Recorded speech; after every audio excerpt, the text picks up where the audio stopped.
Oh, hey, Patrick. I didn't see you Hey, how come. you doing? So why do you hate Elon so much?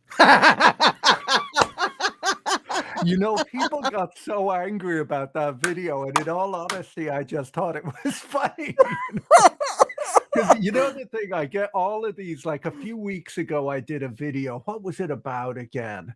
It was something to do with oh, it was that other one about the taxes, and I said to you, like, you can't do something on taxes. Yeah.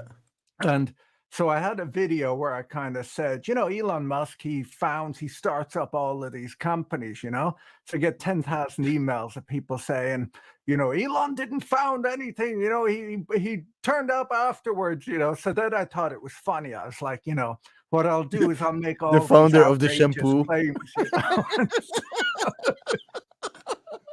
the inventor of the autonomous vacuum cleaner. Some of the really funny ones. Oh, I wish I could think of them. Like there's like the comment section on that video is just filled with kind of hilarious, sort of riffs on that theme. Patrick, I think your software glitched. Oh, No, your brain. I mean, it just stopped mid sentence. Okay, so hold on a second. So you know how I titled this video? I'm sure you haven't seen it yet. no, no. Interviewing Tesla and Elon Musk hater Patrick Boyle. I thought you'd get a kick out of the title. It is I funny. know Like if there's one people don't thing that understand the you real kind of, reason you hate Elon.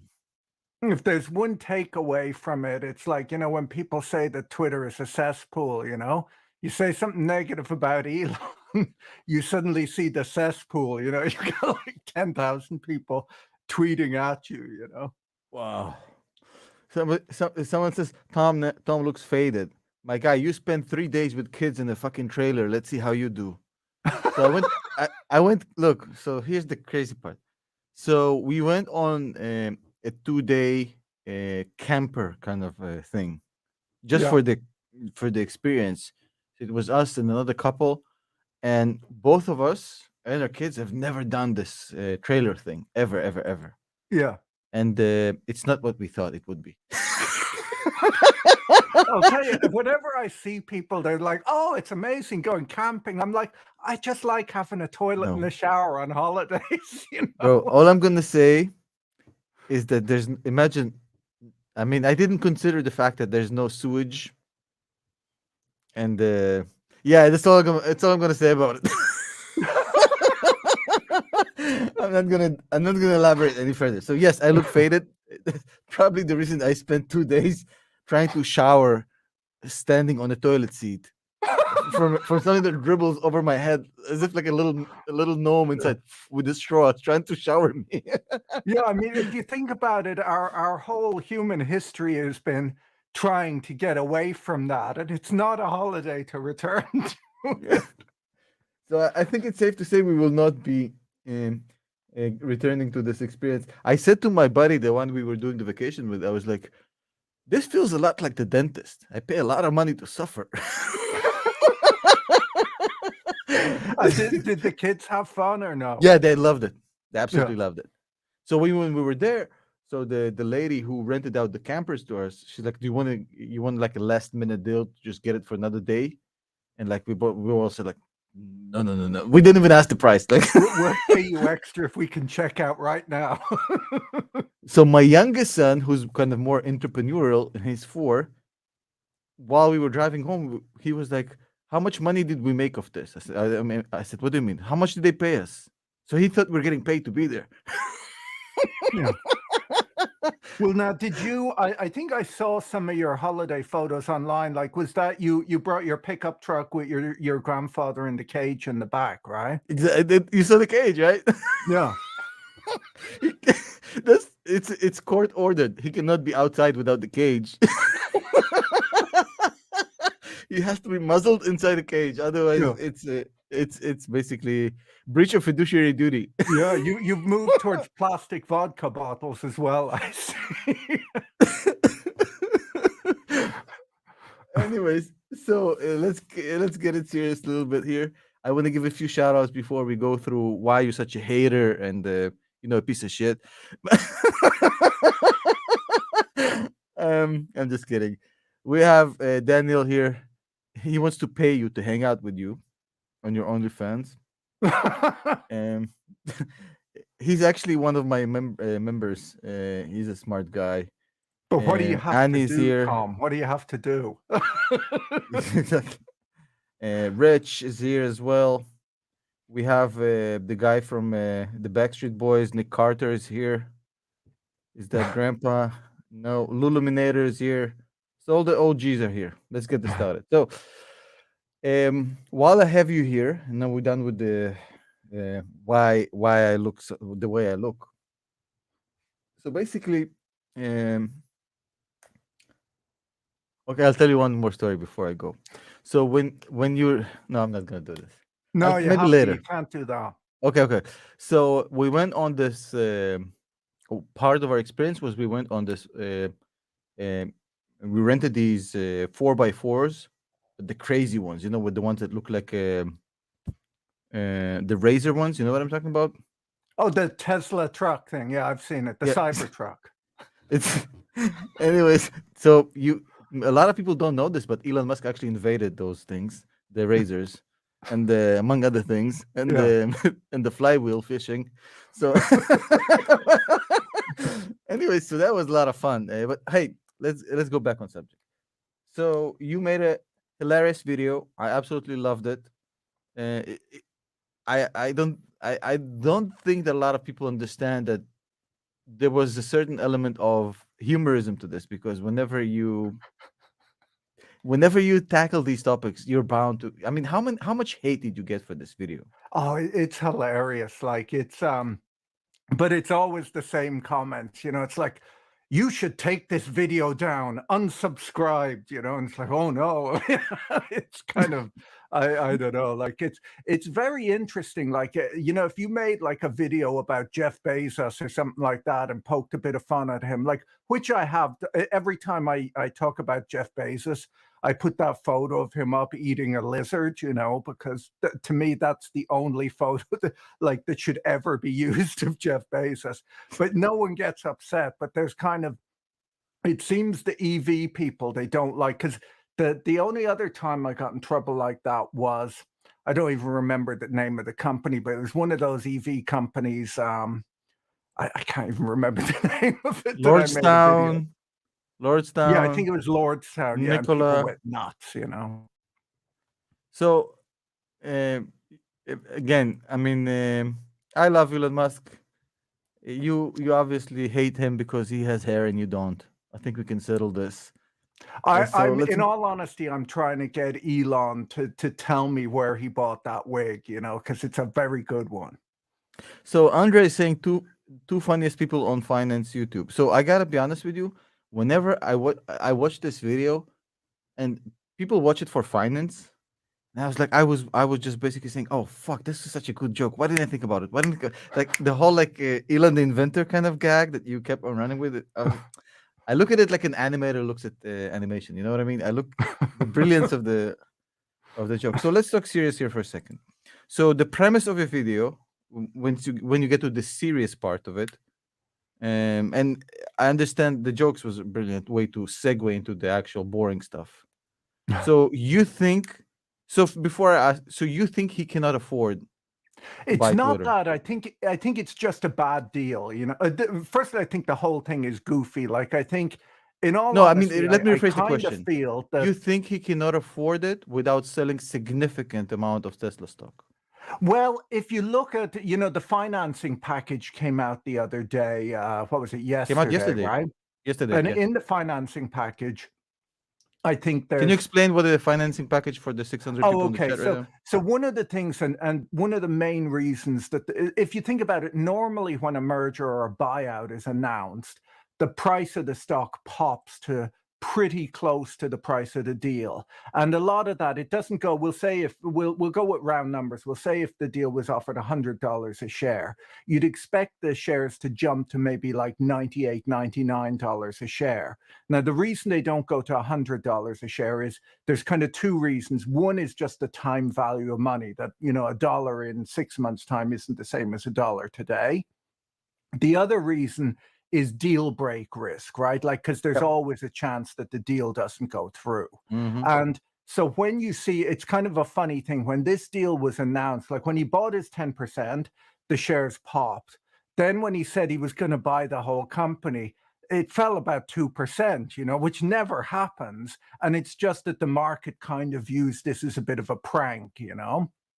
And why does the market view it that way? Well, the thing is, actually, if we just get to the finance package, it kind of tells you a lot.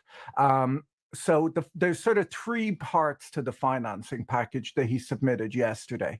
The first part is I think a $13 billion loan from a whole bunch of banks. And basically that comes through at, I think it's like SOFR plus 4%. SOFR is kind of the new LIBOR, right? It's a floating rate. So that's 13 billion at that price.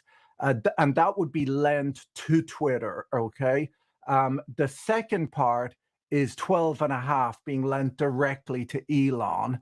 And it's a margin loan, basically, where he puts up, I think it's $62.5 billion worth of Tesla stock in order to borrow $12.5 billion in cash, right, to do this deal.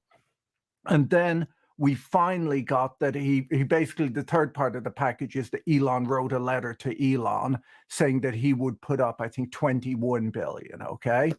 And that part is sort of a part, that's maybe the loosest part, because in truth, he would probably get like he'd probably find a private equity fund or something like that to at least put up part of that. But should he make an offer Silver Lake wanted to today? do it.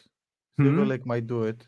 They said Silver Lake might do it, or Thoma Yeah, Pro. there's a few, but you know, these guys also, they well, let's think through it a bit more. So when we've got this, right, like last year, I think EBITDA from Twitter was around 620 million or something like that. Like, I'm kind of remembering these numbers, I'm not sure. The carry on the first loan, the loan to Twitter itself, is about $1 billion a year, okay? Now, that's pretty tight. Now, if you look at analyst expectations, they're sort of putting forth that Twitter might make $1.5 billion next year and maybe $2 billion a year afterwards. So in a way, Twitter could sustain that, that level of leverage, but it is tight, okay?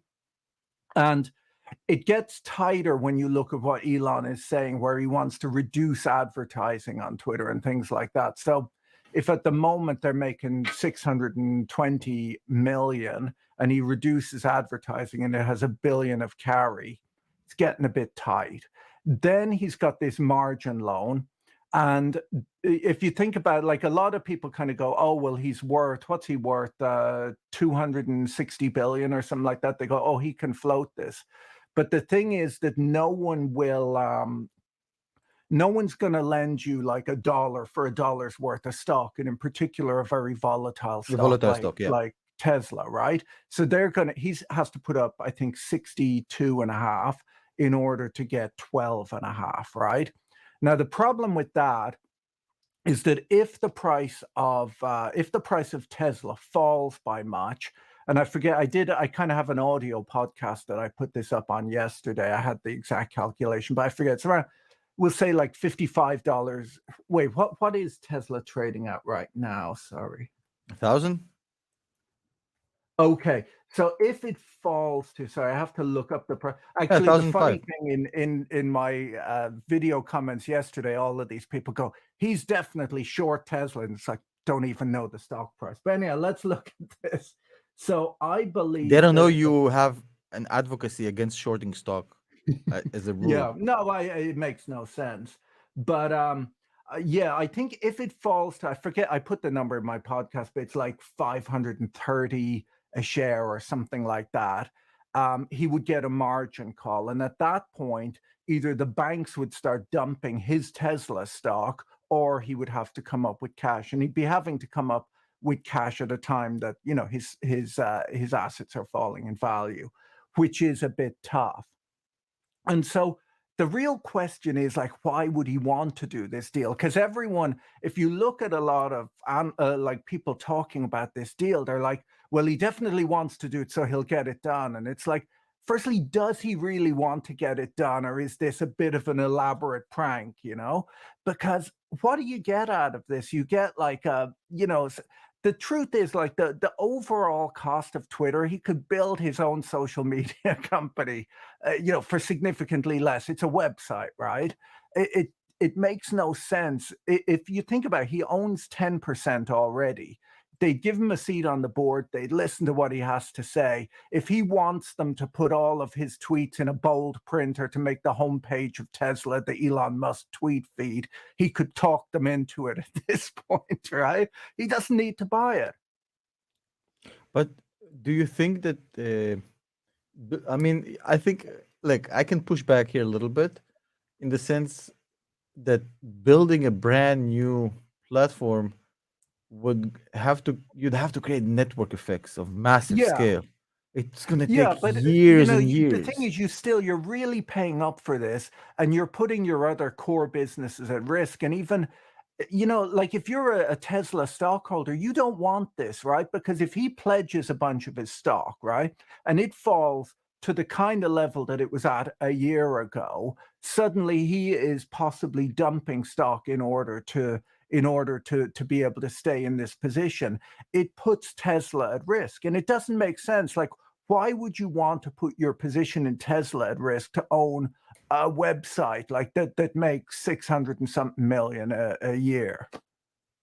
Somebody is giving an example here of True Social, which is a very good. I mean, another very strong case. Like, look, I think his logic is, Patrick. He's saying I can build something like this with my own cloud. I It's think probably that's gonna. plan B, by the way. It might be. I have a different theory what Plan B is. I'll tell you in a second. But so I can build something like this. It's probably going to cost somewhere in the realm of a couple tens of billions of dollars to get it done. It's going to take years, probably 5 years of work.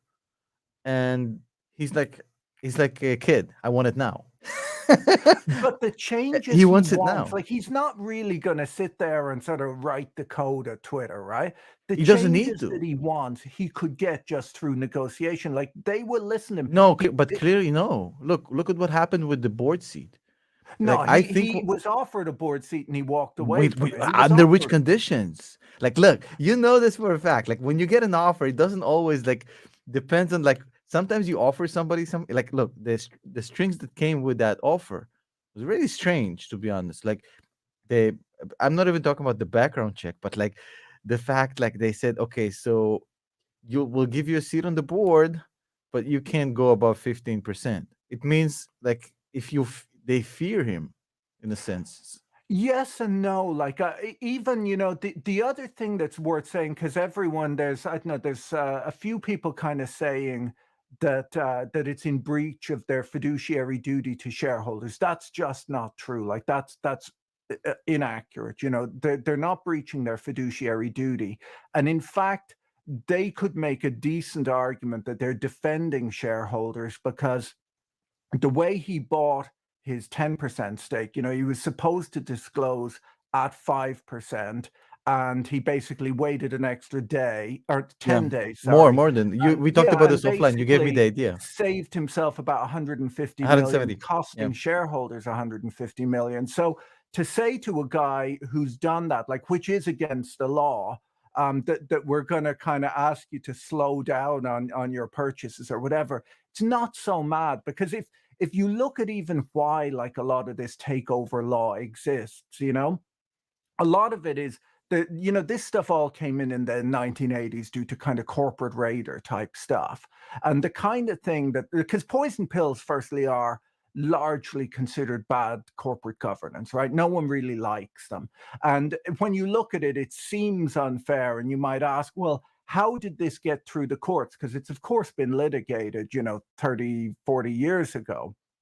How did it get through? Well, there was sort of a history of corporate raiders, basically people who would come in and buy a big enough stake, right? If you can get 51% of the shares of a company back in the 1980s, you could then basically replace the board of directors with your own board of directors, and then you could negotiate a merger at like $20 a share. And once the directors approve it, it goes through, right? And so all of those shareholders get stuffed with, they call it a two-tier tender offer.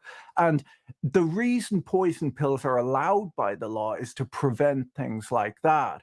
And so it's not crazy for the board of directors to kind of say, you need to be a bit more clear about what you're up to, because in truth, if you do want to buy all of the shares, there's kind of a correct way of doing that, where you make an offer, to all of the shareholders that all of them can accept or decline, but if you kind of just grow your position and then have control and can do what you want, that doesn't sort of guarantee safety to the minority shareholders that are left. Well, I don't think that by definition. I mean, I don't think anybody argued. Well, of course, there will be. I'll change the way I phrase it.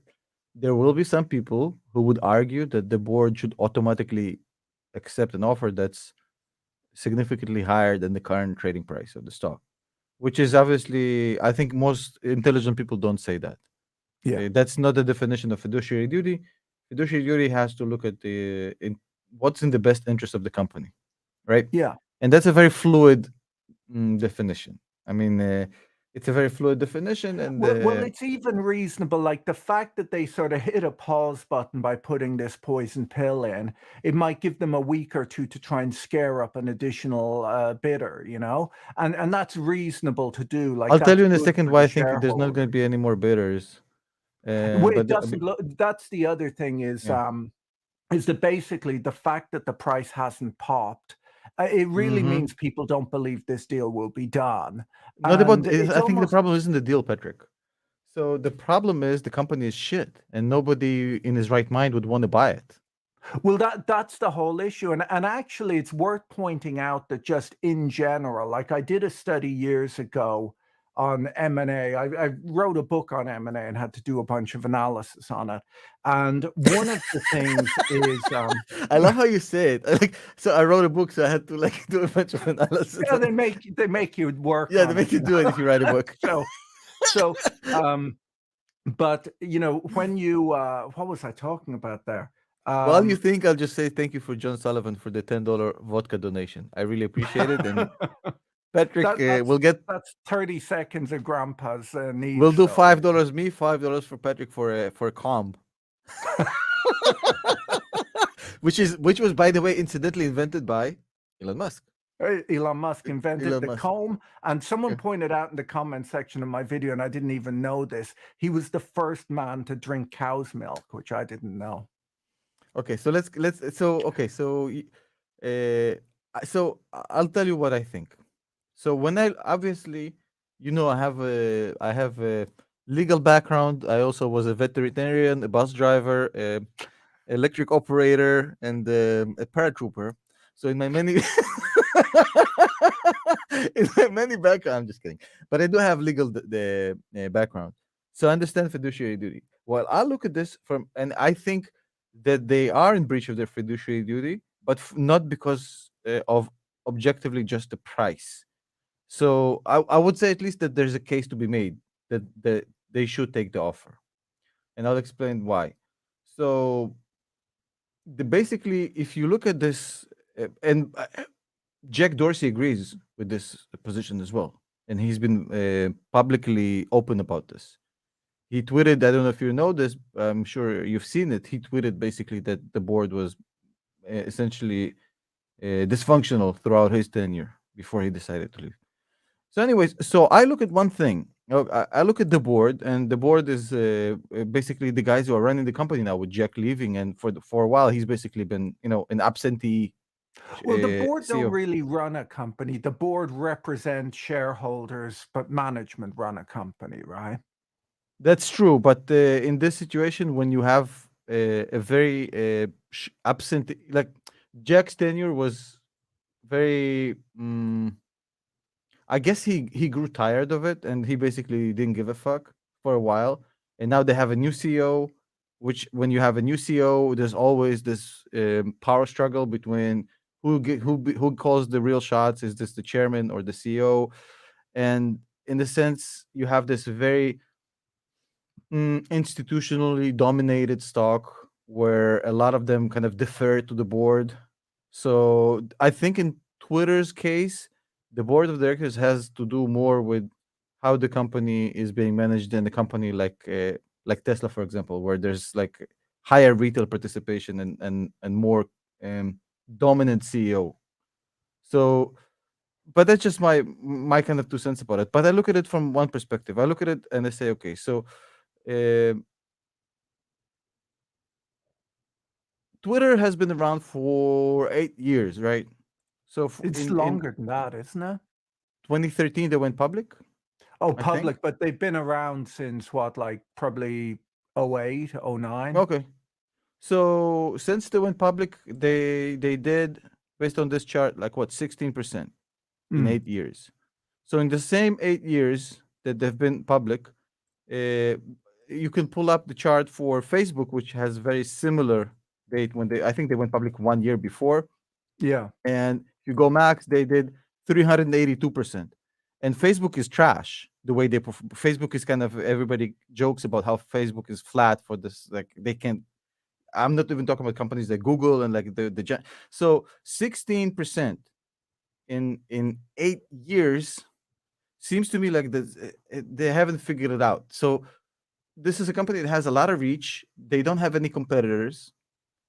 They're like, I guess social presence is kind of unrivaled as far as short form text, and yet they can't monetize. They can't make any money off it for various reasons. And here's a guy who's kind of is even though he is acting like a 15-year-old, and I love that about him. You hate it, and it's fine, but like he's been very good at monetizing shit that people with in suits in banks would tell him it's not monetizable, like a space rocket company, like or an electric vehicle company. Let's say when he started it, it's really stupid investments if you think about it. If I give you 200 million or whatever he got out of PayPal, right? I mean, putting it in a space company, a rocket company, and then borrowing some more to invest in an electric company, which you then claim you're a founder of. I'm just kidding. Don't hate me, Elon fans. But I mean, Tom he's hates kind of Elon secretly. Like Tom hates before Elon. this Yeah, call, he had a long rant. all I'm saying is like he has a track record of being able to monetize the fuck out of things that people thought are not monetizable. And I think what he sees here is basically, hey, if I basically, and I'm not gonna repeat your joke because I can't do it. I can't get away with it like you. But all I'm saying, I think he says, hey, if we let this thing loose and let the platform basically run itself like a Reddit style, where everybody just say Mm. whatever the fuck they want, I think we can make money off it, because I think we're gonna have much more ability to bring people on and monetize. I don't know how, but I Yeah, think he well, that's has. even it's an interesting thing because largely I don't really think much of Twitter as it's interesting actually. A few Are you weeks active on ago, I Twitter met though? with a friend. Pardon? Are you active on Twitter? I'm on Twitter, yeah, but I don't really like it as a thing. Like I kind of tweet when I have a new video or something like that, or retweet sort of funny things, but I don't really do much on it. But it's interesting. A few weeks ago, I was talking with a friend of mine who owns a business that does a lot of online advertising. Like I think he told me he spends like $1 million a year on advertising. Right, this is like retail, like it's a big store that he owns, and he told me that basically he just sends it all to Google. Like he's tried Twitter, he's tried Facebook, they don't work. Like Google is the platform. If you want to actually sell stuff, Google Ads work. And he said, he kind of said actually Twitter was the worst. And it's funny because when I'm even on Twitter, like a bad thing is all of the sort of advertising that reaches me, I find annoying, so I block them all. Like I just kind of like, nah, don't advertise that to me. And so now, like, the only things I get are those sort of clickbait adverts, where it's like, you won't believe what Britney Spears just did. And it's like, yeah, no, I can't tell you how Don't lie, uninterested Patrick. I am. You click on that shit. But it's kind of, they have like the lowest quality advertising, like those sort of gadgets, like this is a flashlight that will, that will light up the entire moon. Yeah. So, okay, yeah, I believe that. But you think it's a good bet to say he's not going to be able to make money off of this? I think Well, it's he hard to said bet that against him. he even doesn't view it as a financial thing. Like he said But that that's the he key to making doesn't money have a off of these financial things. goal. You think he invested in SpaceX and Tesla because they thought it's a financial business? I think Tesla, I don't know, you don't invest. SpaceX possibly looks like a bit of a hobby business. The Boring Company, I don't know what to tell you about that. And then Tesla is, I mean, you wouldn't start building and selling cars without the idea that you could sell them for more than it cost to build them, right? Like he wasn't doing it as a charitable thing. But I just think that he sees that there's something lacking, and I feel it as well. I mean, I think you'd agree that there's corporate censorship has gotten worse. We've always had corporate censorship. It got it But gotten it's a very interesting thing though, because why does that happen? And the answer is quite simple. It's kind of like, I don't know, like kind of, was it 5 or 10 years ago with YouTube? They had, do they call like Admageddon? They had some name like apocalypse. where basically I think people were putting up videos of beheadings and then it would skip No, to no, an it ad was for I Coca-Cola. remember what happened. Apocalypse. Yeah, that's what they call it. Yeah. And they had the Robert Kraft commercial on some Nazi video, and he went berserk, and then like everybody pulled their money out of YouTube. Yeah.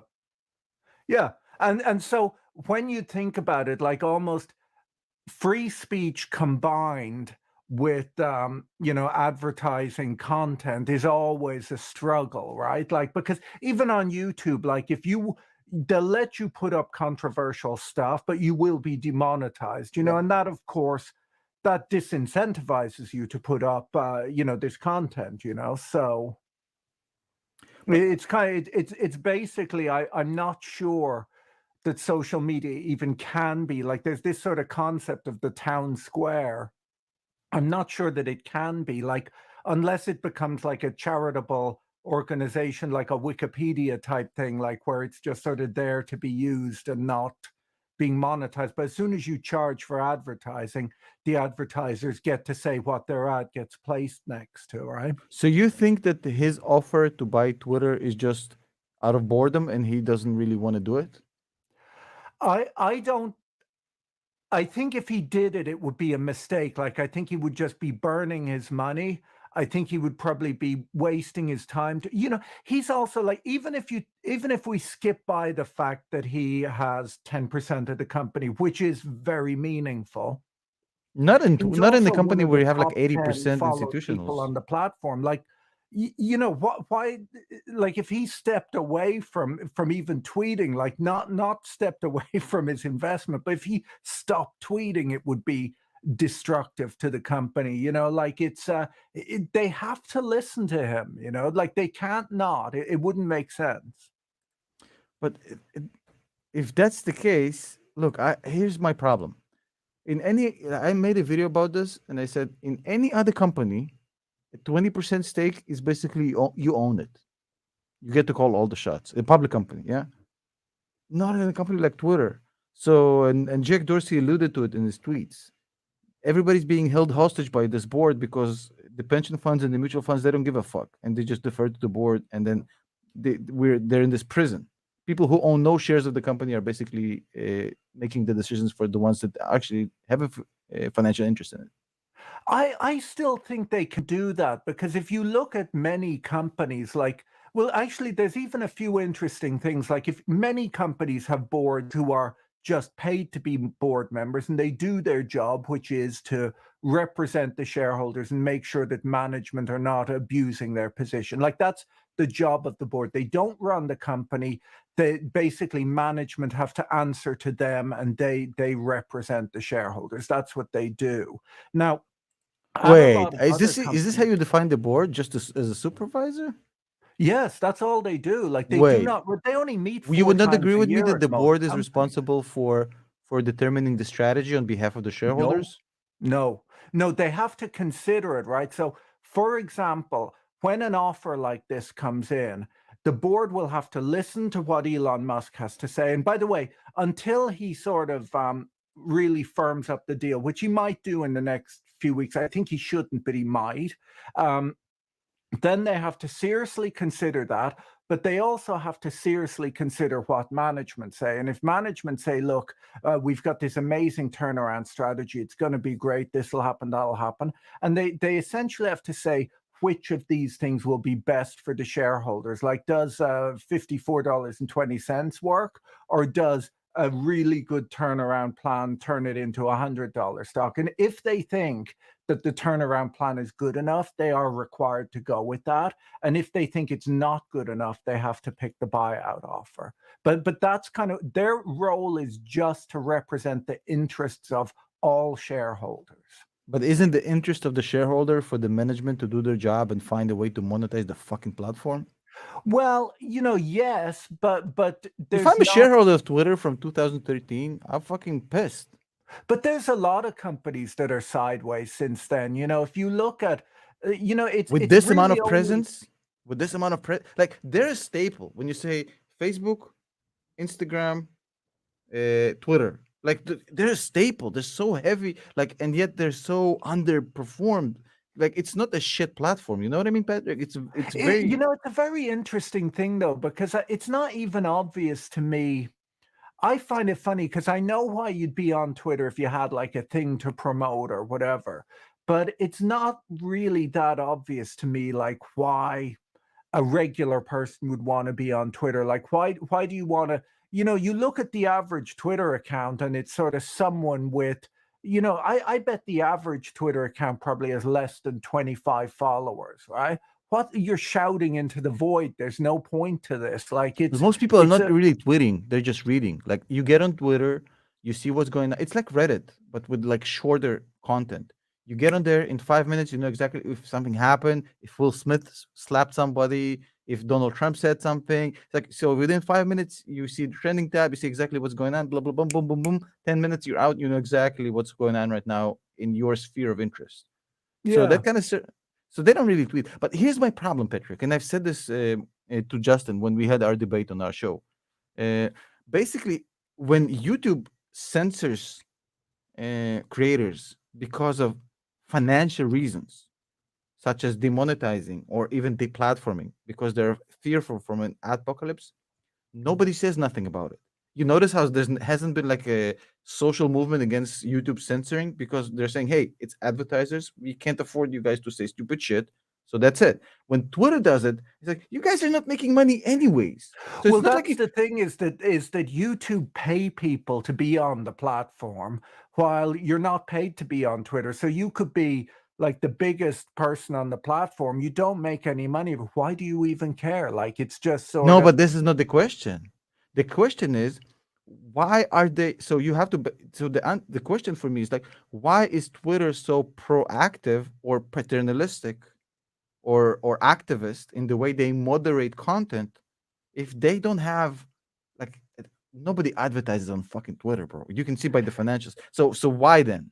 Well, it's interesting though, because it becomes, you've got to imagine that if you're sitting in that seat, you're getting sort of heat from both sides. Like a good example actually would be the Spotify thing with Joe Rogan and Neil Young, right? And you're kind of getting hit from both sides, where you kind of say, look, we agreed to put Joe Rogan up. He can say what he wants. And then people notice that there's a few of the controversial ones that have gone missing. And then other people start saying like, oh, you need to get rid of him, or I'm coming down. And it's, I don't know, like running one of those websites must be like being a babysitter. You know what I mean? Like it's just constantly like you're kind of not doing enough, or you're doing too much. Like even if you think about, they're now in Europe passing a bunch of laws that will make it.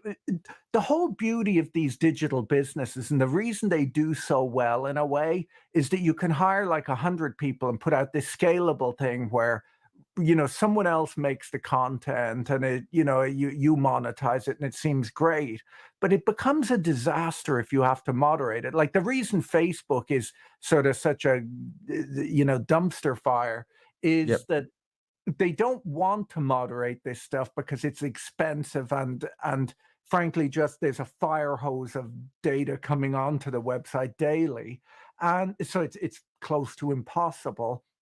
But on top of that, um, every decision I'll give you a good example actually, because there's a little while ago, in the comment section of your videos here on YouTube, right? I imagine the minute your video is released, about an hour later, it's filled with fake Tom Nashes saying, "Contact me on WhatsApp," right? Oh yeah. I've eliminated that, by the way. I hired Mhm. somebody. I hired a company that gives like that has an AI that deletes them. Yeah, I have well, I was about to say this. I have a piece of software that'll pull all of that stuff down, Yeah. and it's great. I love it. Firstly, YouTube should provide that themselves, but they Yeah, I don't. agree. But anyhow, piece of software, and I love it. You just hit the button and boom, they're all Yep. gone. But the problem is that how does that software work? It's an AI. It looks for things like phone numbers, unusual characters, those sort of fingers pointing up at a WhatsApp number and whatever, right? When I look at the deleted comments, it does pull all of those ones, but it also pulls anyone with sort of Russian or Chinese characters in their name or little accents in French names and so on, because this is what it goes after, right? Is like unusual looking things. And so once again, like you're trying to moderate just to get the spam out of your comments, because the other solution is almost just to shut off comments on your videos. You don't want to do that because you want engagement with your audience. But then when you come up with a reasonably automated version, the problem is, there's a bunch of people who probably go, Tom Nash is censoring me. And it's like, no, it's, you got pulled because a spam Yeah. filter caught your name, or, Oh, I or have you, those at least twice, 3 times a day. yeah. And so, But moderation is a disaster. And so once again, you look at Twitter and you say you want to make it a profitable company, and it needs better. It either needs no moderation or better but moderation. maybe it's Either like way, George in it's Seinfeld. expensive and difficult. It doesn't look like an easy Wait, route to profits. I have an idea for you, Patrick. Look, you remember in Seinfeld? I don't know if you used to watch Seinfeld or not. I used to be Yeah. addicted to Seinfeld. Let me lower myself because it looks like I'm so much higher than you on the screen. Um, so literally higher, not figuratively. 420, 69. Yeah. It's like camping holiday. um, so so I'll give you a challenge, and I want to stay on this topic. So look, there was a Seinfeld episode where George, for those of you who are not familiar, George was a character on Seinfeld who was bald, overweight, no job, no career, very stupid, lived with his dysfunctional parents, basically like the quintessential loser. And one day he decides, I'm just going to do things opposite. Instead of lying that I'm a marine biologist or wearing like, he was also short. So he used to wear like shoes that make him a little bit taller. So I'm just going to do opposite. I'm just going to go up to the next girl and then I'm just going to be completely honest. And he walks up to this gorgeous girl and he's like, "Hi, my name is George. I'm 41. I live with my parents and I don't have a job." And she's like smiles at him and like she wants him. So it worked for him. That's how the Yeah. episode ends. It's a very heartwarming uh, scene for me. I loved it. So maybe look, Twitter had 8 freaking years to do Yeah. this. Okay, and in those 8 years, they've basically moderated the fuck out of content. They haven't done this. Maybe now it's time to say, hey, here's a guy who's an expert at monetizing crazy shit that nobody thinks could ever be monetized. He has massive clout, which will be beneficial for the platform once he owns it. He's willing to pay us a 20% premium in this market, which is bad and getting worse with inflation, geopolitics, supply chain shortages, commodities crisis. Basically, the US economy is going to the toilet, interest rates, credit crunch. So he's willing to give us a premium in this market.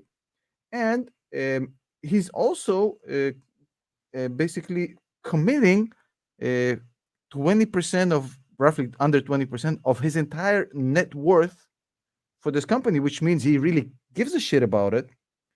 So I don't think and necessarily, and the only rebuttal you have this as a board member, it's like, well, he tweeted a few things about funding secured, and he's a bad actor, and we don't want this culture. I mean, Oh, your culture is just to be basically clear, ruining the I think company. if he firms up that offer, they will take it because they should take. It's an interesting thing because it's not really a huge premium. Like usually, like a 20% premium. Usually, if you look at M&A deals, you're looking at it. Used to be kind of 20 years ago, you see 30% premiums. The average premium now is around 38%. So it's not a great premium, but no one For a else is shit going to come company in. in a shit market, Patrick?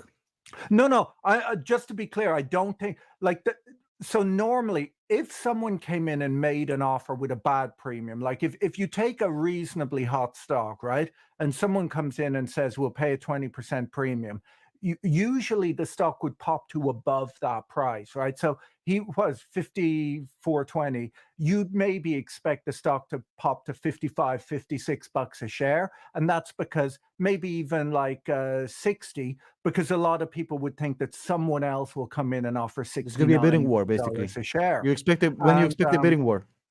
yeah, and you see this all the time, right? Where an offer comes in and the price pops to above it. So the reason that the price did not pop, and in fact it dipped when he made the offer, is that people don't think he will or should pay this. And even now with the funding kind of secured, like the truth is he can do this deal if he wants to. People think it's a dumb deal. It's a dumb deal. It doesn't make sense. He shouldn't want it. It's a bad deal for him. Actually, I remember when I was talking about the study I did, when I look at a lot of M&A, I looked at a lot of M&A deals and you see who does well, companies that acquire a lot or companies that grow organically or, companies that sell. Companies that grow through M&A tend to underperform. And the reason they underperform is they're buying companies that are already out there at a 30 to 40% premium, right? So in a way, they're always, you look at GE and companies like that just grew through acquisition. If everything you buy is 40% more than what it was trading at in the market before, tends not to always work out that well unless you can really turn it around. There's real synergies. And so the real reason, like, it's a dumb deal because he shouldn't do it. It doesn't make sense. I think you lack He should vision. not want that stock. I think you're looking at it like a banker, like a financier, and I look at it like imagine it's a real estate deal, and we're looking at this house, and it's a fucking the house is fucking run down. It's completely like the plumbing is fucked. It's an old house, beaten up and everything, but it's Yeah, in don't prime buy it. location. It's in prime location. All you got to do is fix it up, and it's a gorgeous house. So basically, he's saying to himself, "Look, there's not a lot of household names on social media. Network effects on social media are very, very hard to get over. Ask Clubhouse. It was the hardest. Yeah. So it's hard. That's why we don't have a competitor, unfortunately, for YouTube. That's why we don't have a competitor for nobody because once these network effects are, it's Yeah. like trying to climb Mount Everest naked with a broomstick up your ass. It's technically possible, but very unlikely that you succeed. You showed me the photos of when you tried, and it was It was horrific. very hard. I, the rescue mission was a dumpster fire. They haven't. required months of therapy after. They've never dealt with the because the broomstick it stays in because of the freezing temperature, so they have to take you with the broomstick. So it's not every helicopter they have to have a Chinook up there. Horrible. But all I'm saying is like, look, there's very few. Twitter is a household name, massive presence. They're in everyday life of people, and yet these clowns and Jack, by the way, cannot escape the responsibility for not getting the shit done. These clowns have not found a way to make money off this. And the excuse by saying, well, it's a town square, it's hard to monitor.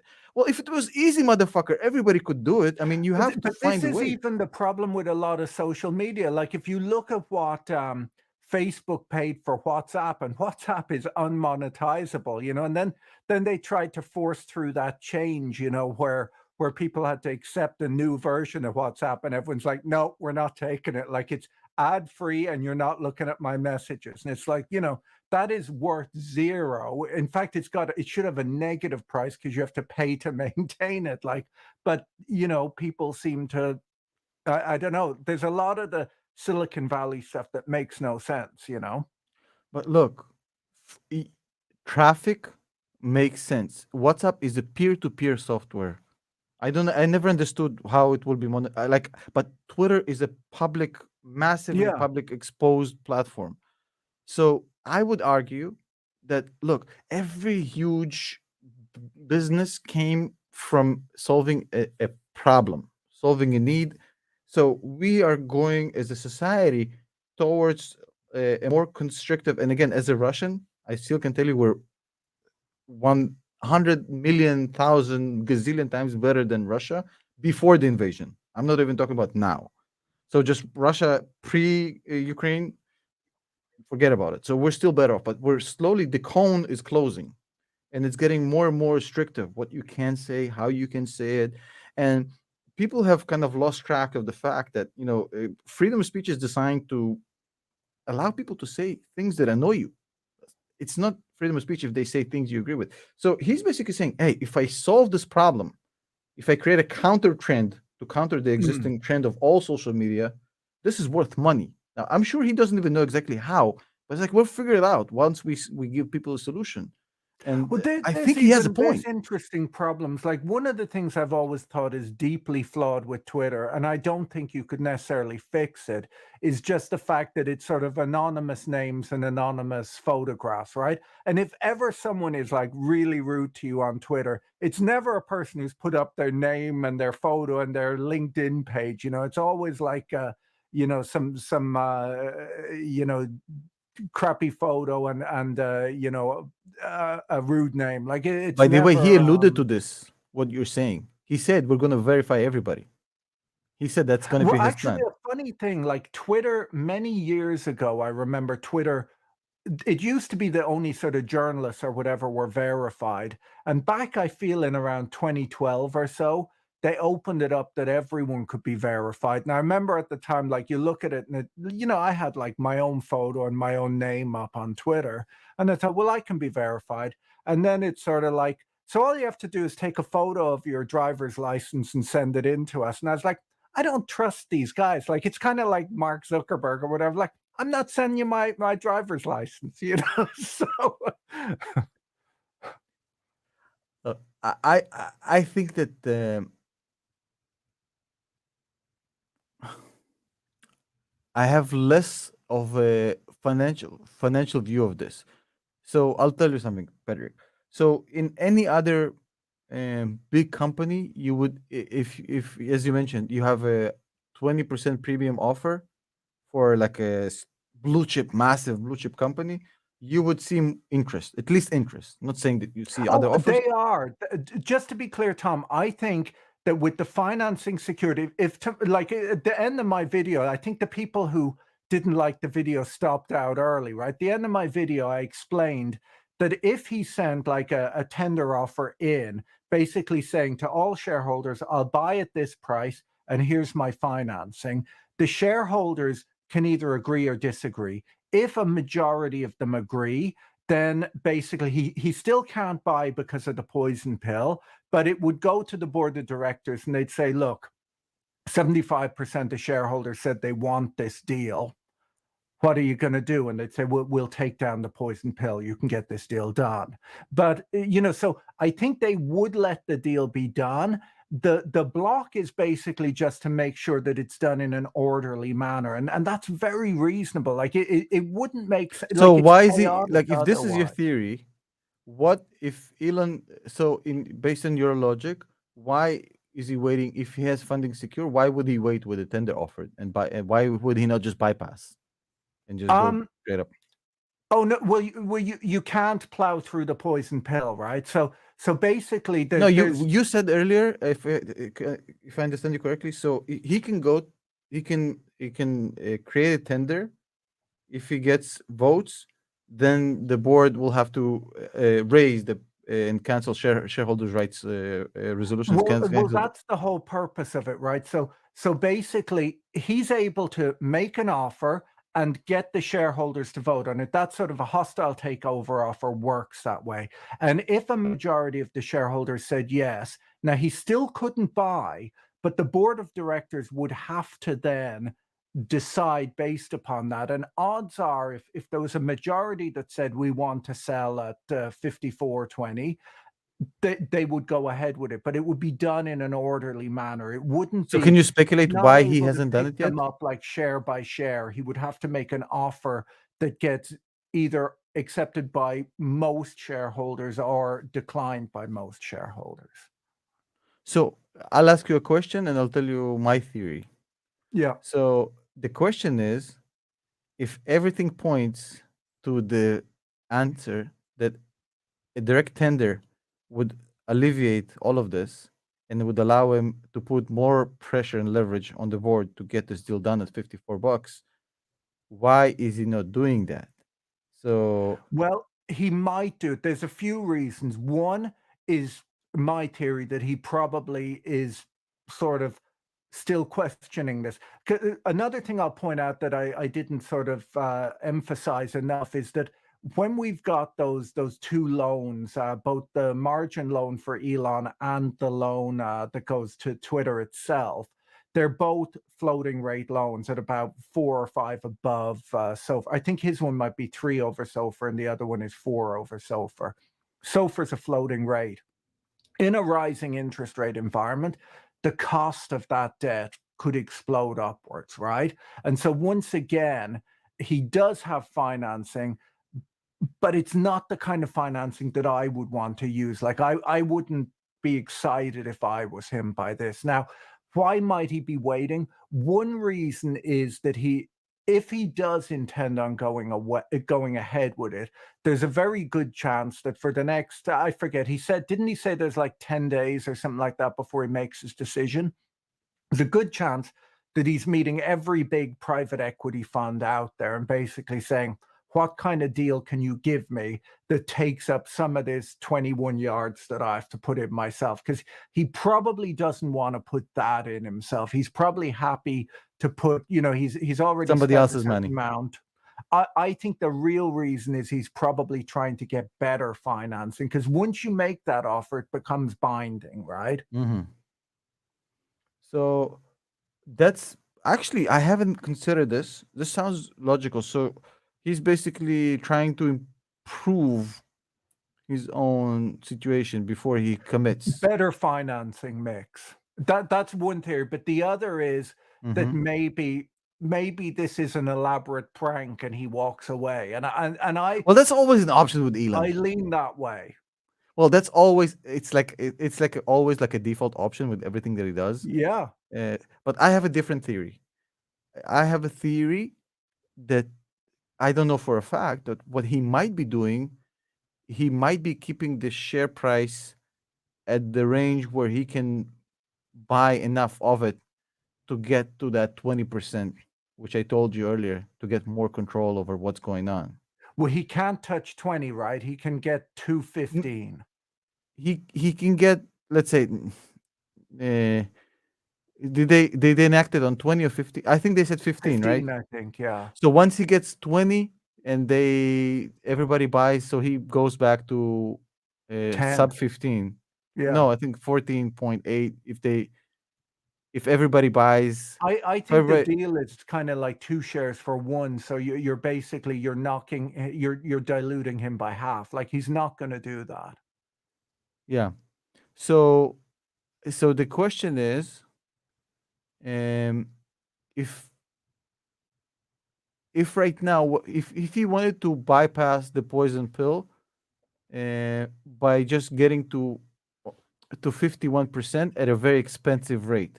So the poison pill would essentially effectively cost him 40 to 50 billion dollars to get to 50%. No, It he gives- just couldn't. There's no way he could get to 50 because they can keep diluting him over and over. But eventually he gets more percentage. No, because every time he touches 15, they just do it again and knock him back down. So they knock him back down to which percentage? Well, basically, every other shareholder essentially gets sort of 2 shares for the price of 1 plus put some cash into Twitter, right? But if they do it like if they go into this infinite loop of doing that, wouldn't they completely annihilate the share price? The share price would keep Because they're halving, giving it away at a roughly halving, but equally there'd be more cash in the company, and it's a stock split basically. It's a stock split that everyone but Elon gets shares in. So if 85% of the shareholders are getting a massive amount of shares for like it's not a split. A split would mean it's pro rata, right? So No, but once you it have has almost that effect. Like, it basically there's just more shares outstanding, but they're worth half as much, kind of. Like, you have to adjust the math a little bit.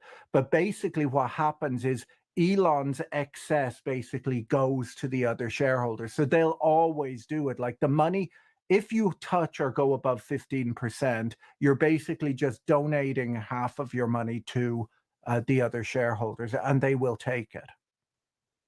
so so how much would if I'm a existing shareholder and he just touched 15, so I can buy for every share I have 2 more shares of Twitter at the price of 1, right? I think it's so dumb. Like they put it in So that it's a 50% get to discount. buy $420 worth of shares for Yeah, that's kind of an 210. inside joke. I saw that they're trying to. I can't believe they're It's so engaging in dumb. that. Like it's so Yeah. dumb. But it just proves they need to be replaced, by the way, if they're engaging in that. So basically, it's a 50% discount for them to buy the Yeah. shares.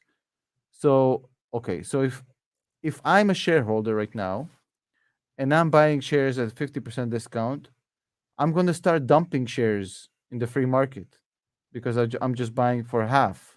So if I'm buying for half, so it's gonna be downwards pressure on the stock, like a significant downward pressure on the stock. I mean, Not statistically really, in because there's history, always sort of it shouldn't really do that. It kind of balances, in history, when you have a poison pills in the past, it never pushed the share price down. no one's ever done it because it just doesn't make sense. Like it's financial suicide. But Like they had there's all these nothing. cases from the 80s, like when they went to court and the court actually approved it. They never went through with it. No, because basically all it does is it basically scares just away. entirely blocks you from going above 15, and you have to talk to the board. Like that's all it means. So essentially, it's like weapons of mass destruction in a sense. Yeah. I mean, that's why it's the term poison pill. It's like the idea of a soldier with the cyanide pill that if they're captured, they can bite on it, right? Like it's So they're saying if you're crazy enough to do this shit,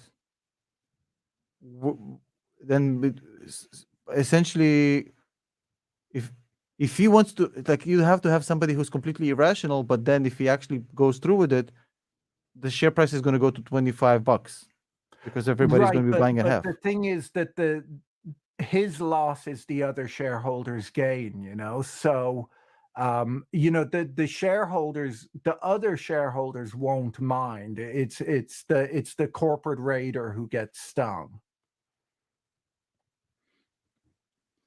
So in every in history, when they enacted poison pills in the past, how did it play out as far as the actual? Well, sometimes the sort of corporate raider just backs away. Other times it just gives the Who board was Carl time. Icahn tried to buy Netflix, right? Something like that happened. Not Carl Icahn. I What did he don't try to buy? remember. It's kind of a bit of it almost poison pills have slightly disappeared because almost the fact that they exist means that corporate raiders come in a more what can I say? Yeah, yeah. Like Carl they Icahn, introduce Netflix. themselves. So 2012, I remember it correctly. 2012, Netflix enacted poison pill to prevent Carl Icahn from taking over Mm, when he got to 10%, just under yeah. 10%. A bunch of companies as well, like back in 2020, when the stock market tanked in March, a whole bunch of companies put poison pills in place that expired in like 6 months or a year. Mm-hmm. And the reason they did it was just because there was this huge stock sell off, and they didn't want sort of a corporate raider like a big hedge fund to basically come in and buy a control stake and take over the company on the cheap. So it's kind of considered bad corporate governance, but it equally, the only real effect of it is that it means that you kind of can't go too hostile. Like you sort of have to deal. It's almost like a union type setup, right? Like where there's a union of the other shareholders, and so Elon has to negotiate with the shareholders as a group rather than just buying from some of them and not from others, kind of thing. But wouldn't so in the poison pill scenario, you would also assume. But I understand what you're saying. So I'm just thinking about the other like worst case scenarios. Let's say some shareholders they don't want to buy because they're not liquid enough, so they get Oh, diluted that's and they get. fine because the rights are detachable, right? So even if you basically receive the right to buy $420 worth of share for 210, you can Mhm. exercise that yourself, or you can just sell that in the marketplace to someone else who will buy it and do it. So the rights are detachable. So even if you were Mm. tight for funds, that will still happen. Like someone will do it. But what you're saying is it's purely theoretical because it's just kind of like putting a gun, like threatening to kill yourself. Well, it doesn't really kill you. It's really it's it's an ugly situation, but it just means that the corporate raider has to negotiate with management, and really that they have to put a deal forward that gets kind of carefully considered by all shareholders, rather than just sort of storming in and mowing people down like that. That's the way it works. The odds are, like, the real way, if he goes ahead, what is likely to happen is that he will probably run a bit of a proxy fight, basically try and get people on the board and so on, and try and get a vote of no confidence in the management. But then the other thing would just be a tender offer, where he basically, a letter goes out to every shareholder and says, Elon will buy at this price if the poison pill is taken back. And then odds are, because no one else is likely to come in, like the share price is not showing the probability of another bidder. Odds are they would accept it. And at the moment, like, the reason that the price is not running up is simply there's as good a chance that he walks away, like that he dumps his 10% in the next week, as there is that he decides to do this. Like, it's impossible to know what he's likely to do. So you're betting on a coin flip by buying these shares. Well, today is a little bit different. I mean, the entire market is basically on a huge spiral downwards. I mean, the S&P 500 is down to 2.4%, and Twitter is up 4%.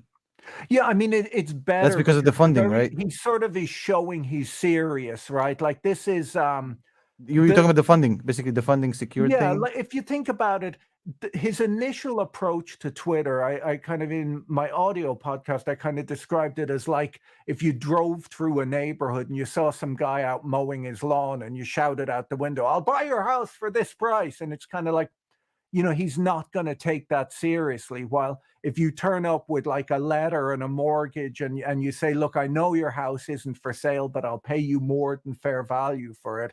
And basically, he's gone from that sort of driving by and shouting out the window to now he's at least got a letter of intent.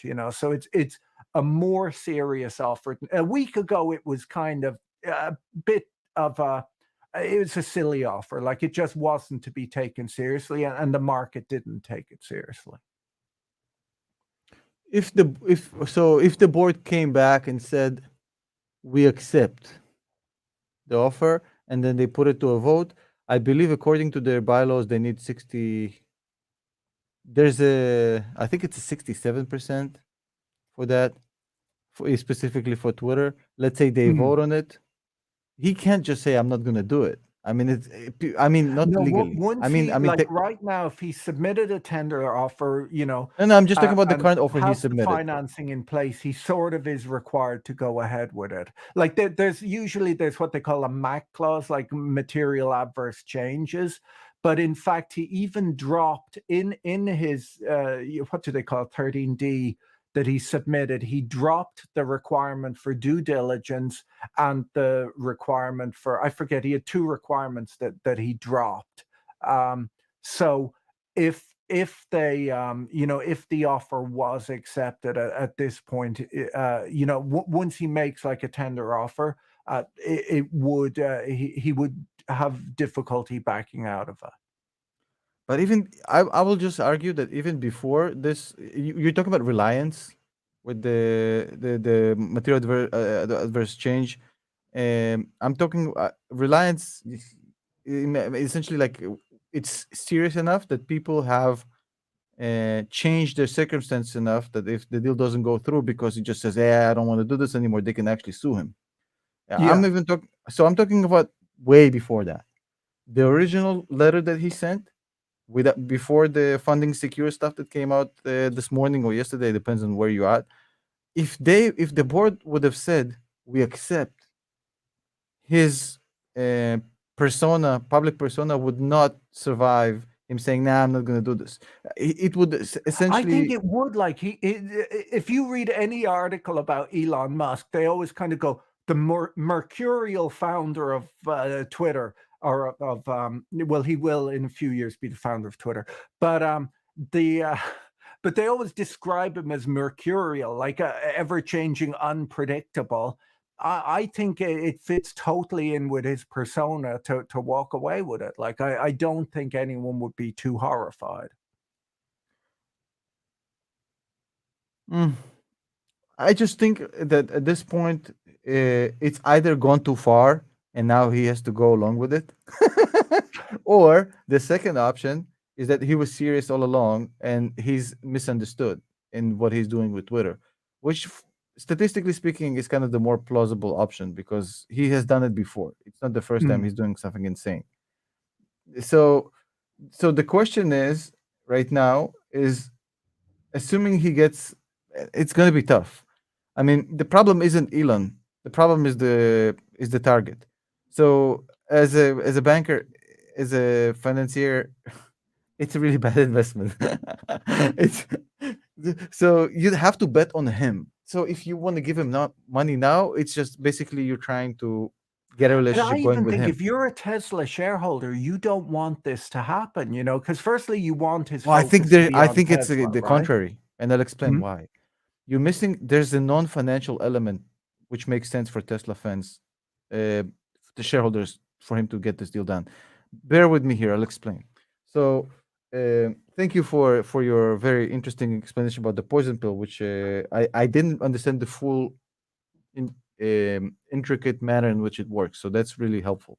But now let me tell you what I see this as a non-financial element. So he owns Tesla.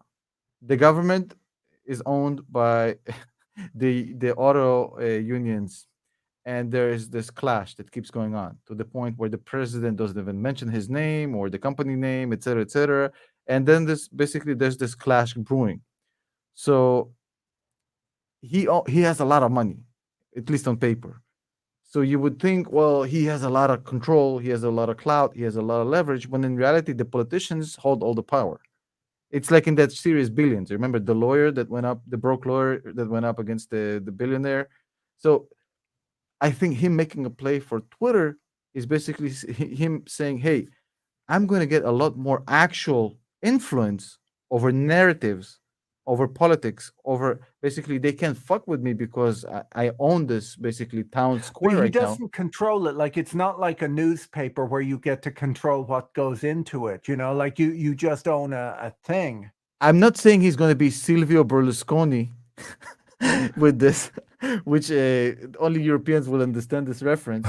But I'm saying it's a different ball game when he owns this motherfucker.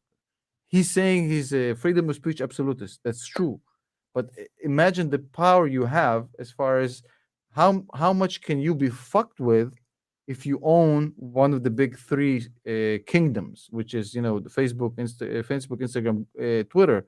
If you so it adds another layer of protection. But they don't actually have the brute force that, like, if he bought the New York Times, that actually has more brute force because you control what goes into it. You own, That's like, that's can a Mark boomer statement. Zuckerberg, what does he get to say? Like, But that's thinking like in existing. You're thinking about the way like I understand this because I'm closer to your age than the young kids. So I'm 41. I turned 41 just a few days ago on April 18th, by the way. But b- broadcast TV is dying. Newspapers are dying. YouTube is the new broadcast TV. Is user generated content. Reddit, 4chan, my God, Twitter. I mean, those are the places where news are happening right now. And in the next 10 years, I don't even know if we have newspapers the way you think of them. but I So even wonder if people go to places like YouTube because the content isn't managed. Like there's not you kind of can't control the people uploading, at least not on a huge scale, but it equally makes them, like, if you want to shape the narrative, like if you want to be sort of the old time newspaper barons, you don't have that control, because you own YouTube. How do you control Jake Paul? oh, Jake Paul, I don't think he's been on Twitter for years. Or sorry, I know. on YouTube. To be On YouTube. honest, I don't really know who he is. I know he's like a famous YouTuber, but I whatever his reasoning may be, I would just say that statistically speaking, he has done very well against the spread. Let's put it this way. So it's been very popular to short Tesla and bet against him in the past. It's no longer popular. I mean, you've seen the numbers. I mean, how much Tesla shorts have lost. I mean, even SpaceX, I don't exactly know the numbers. Nobody knows since it's a private company. But it seems like they basically they privatized fucking NASA and it's working. So I I I wouldn't necessarily give him a free reign to do whatever the fuck he wants, basically by saying, well, Elon can do whatever he wants, and I'll just say okay. But I'm saying, look, this thing has potential. It's insanely undermanaged. That's a fact. It has massive potential, and it's going to be very hard to replicate. So you the know only what's question I would say is interesting like, though, why like the on the topic of the bad management, like a while ago we mentioned Clubhouse. I don't know, was it a year ago? Like Clubhouse was like the hottest thing, exploding? and then suddenly Twitter just launched a version of it, and Clubhouse disappeared. Like I haven't heard anyone talk about it at That's all. a you're assuming causation where there ain't none. And as a researcher, I'll explain what I mean. As a researcher to you, because you had to do research to write some books. So basically, people think that Twitter Spaces killed Clubhouse. I don't share that view, and I'll tell you why. Twitter Spaces is trash. I think what killed Clubhouse is people getting out of the fucking house. Clubhouse happened at that perfect intersection where we were all locked down, looking for some social connections. We had none, and Clubhouse gave you that in a very easy manner, which is you can just go with the earphone all day in your head and just be with people. Yeah. Once things opened up, I mean, you don't need Clubhouse anymore. You can go out and see people and experience life. So it wasn't about Twitter Spaces. Twitter Spaces is I total think doo doo. that I think they made a few mistakes. One was kind of that they were trying to do that thing where they made it exclusive. But the problem, I can't think of the guy's name. He's the guy who works for Peter Thiel. He was kind of the biggest name on what's his name? Weinstein. Is it Eric? Or there's two brothers, I forget. One of them was like the biggest celebrity on Clubhouse. And I remember kind of thinking, like, when when Twitter launched, it was all kind of like big Hollywood celebrities, and like I think Ashton Kutcher for a while was like the Yes, biggest three and a name half on. million followers on Clubhouse. Eric Weinstein. Yeah. But I just remember thinking, like, if that's your biggest celebrity on Clubhouse, like, you've got a celebrity problem. Do you know what I mean? Like, Yeah, but Even if I give you this and I say, okay, so Twitter killed Clubhouse, it's not enough. In 8 years, I expected more out of such a great I mean, they did well at creating presence and traction. They did abysmal at creating money.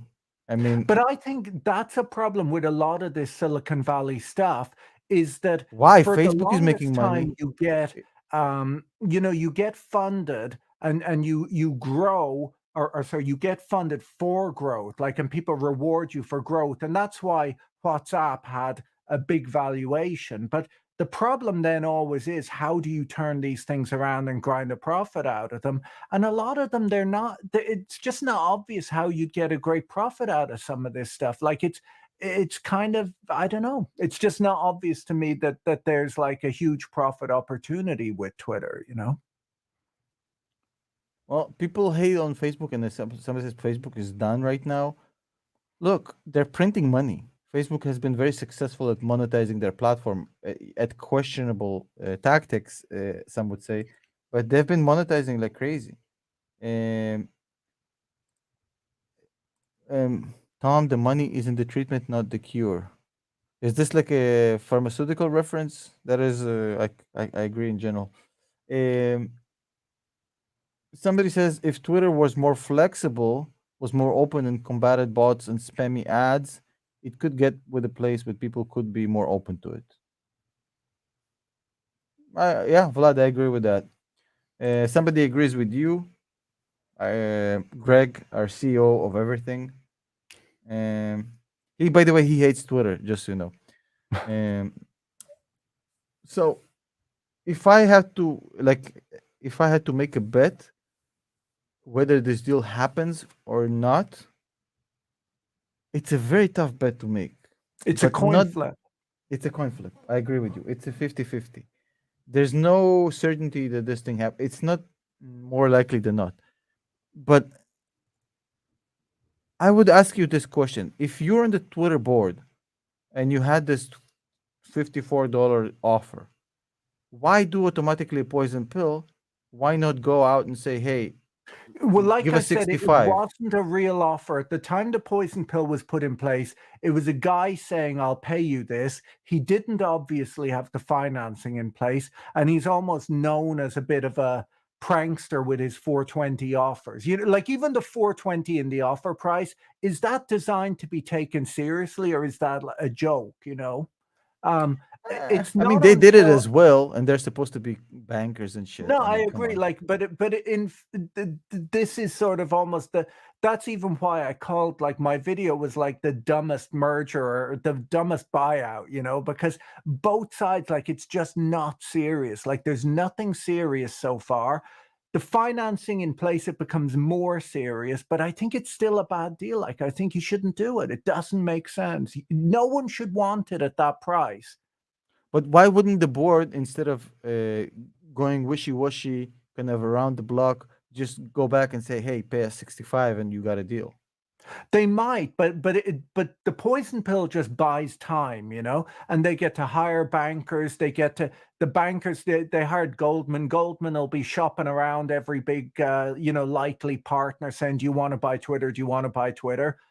The whole goal is to get the best deal for the shareholders. The board doesn't represent Elon Musk. They represent the shareholders, and they have to get the most money they can for the shareholders. And it makes sense to hit the pause button. And, it's kind of like if someone knocked on your door and said, I'll pay you this for your house. You don't just say yes. You say, well, let me talk to a real estate agent and see what's a fair price here. So you're thinking that's what's going on right now? That they're It's basically just a saying, pause button. "Hmm." So you're basically in this narrative where poison pill is not an adversarial move. It's just a hold on a second Yeah, move. it's stop where you are and let's sit down and talk about this calmly. Like don't rush me. Don't like try and offer money to the shareholders one by one. Sit down, show your financing, make a real offer, make it because also the initial offer, like pending due diligence, pending financing, just meant he could walk away for any reason whatsoever. It's not a real offer. It's you're not calling a moving van if someone knocks on your door and tells you, I'll offer you this for your house. It's not how it works. Interesting. And what would you think would be a fair price based on premiums that were paid for control premium like that? It's not even control, but it's like an all-out purchase for Well, everything. like I said, the average premium is sort of, often around 38%. It's a bit higher than this, but in truth, the very fact that he's made kind of a lowish ball offer and no one else is coming in I kind of think that's the means key. that might be the price. Like he might get done at that price. That's the key. There's no interest. I mean, it's like the realtor is calling you back, say, "Hey, listen, nobody wants your fucking house." No, because even but the question then is, even do the owners, like there's some of the big shareholders might say, well, actually, it's just a dip. Like there's been a tech stock sell off over the last 6 months. Twitter is down, but we're waiting for a recovery to sell. We want to, because it's kind of like, do you want to even sell your home during a recession? Maybe not, and Mm-hmm. so they Yep. might even just say, yeah, that's a good offer based on today's price. But we think if we wait another year or two, the management have this great turnaround plan, and all of these things can happen. It sounds like they're in the. He, it sounds like for them it's a sweet deal. If somebody to buy out the company right now, I'll tell you why. There's no positive catalyst coming for the market. Interest rates are obscenely low. They have to go much, much higher to tackle current inflation. Assuming the US can solve the problem of technically being able to do it with the current levels of debt that they have. So the first casualties of high inflation, high interest rates will be um, growth companies, low cash flow, basically companies that need funding, and Yeah, are loss-making companies, yeah, that like a sort of Twitter thing. would Yeah. be like the quintessential company is gonna get fucked in high interest environments, it's especially like on the stock market. So there's nothing positive coming in the pipeline for the stock market long term. I mean, so and here's a guy who's willing to take this and say, "Hey, I have a crazy plan for this. It might be the next Tesla, or it might be the next boring company. We don't know. It might make because The Tesla went from Hyperloop. yeah the hyper so I think it's much more plausible. It's option one. It is the next Tesla. We just don't see exactly what his plan is. For one reason, the foot traffic is just insane. The one thing that the Hyperloop with the boring company, like, it's just a concept. Like this thing is working and it's generating massive foot traffic. It's unlike WhatsApp, for example, peer to peer. This is like massive public space where you can really monetize the fuck out of it potentially. So I think that they would be foolish not to accept the offer, but I think it's going to be really annoying for them to say, "Hey, no, nobody wants this, so we'll give you at 50. We'll give you that at $54." I think that would be like you finding out your house is a piece of shit. It's not a pleasant feeling, you know what I mean? Mm. Because you get excited as a board member, like, "Oh yeah, let's go, let's get it," and then Luckily, they nobody. don't own any shares, though. You want this on your record, though, right? No, they own like zero point zero Yeah, seven they probably percent. own an index fund that has a bit in there. I mean, it's like as a Twitter board member, you kind of want the drama of it. You want that on your track record. Oh, we got this done, and like you think it's gonna, but there's a potentially fear on the board that if they accept at 54.20. They'll probably ask for a slightly higher price as well, like, because that's what you would do. Someone knocks on your door, is offering you money for your house, maybe ask for a bit more. What's the likelihood of this deal closing at $69.42?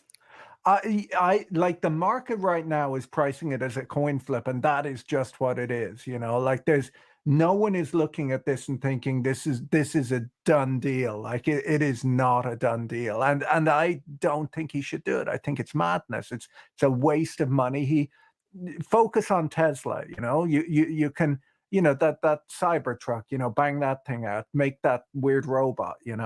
Uh, don't you don't need Twitter. George, thank you for the donation. We'll definitely use it to buy some Twitter stock to pump the price. So, can you elaborate? So, look, I want to ask you this. If it's more kind of a, if you were his financial advisor, post the PayPal days where he had all this money, what would you say when if he came up to you and say, "Hey, I'm starting a rocket company"? I You would mean, say he's an idiot. yeah. So that's what I'm saying. You don't always like not you personally. I mean, you're No, not. but anyone, like if someone in 1999 came to you and said, I've decided to compete with the government funded NASA, doesn't make a lot of sense. That's why I love Palantir, by the way. It's the same concept. It's like they're competing with some really like non-computable services.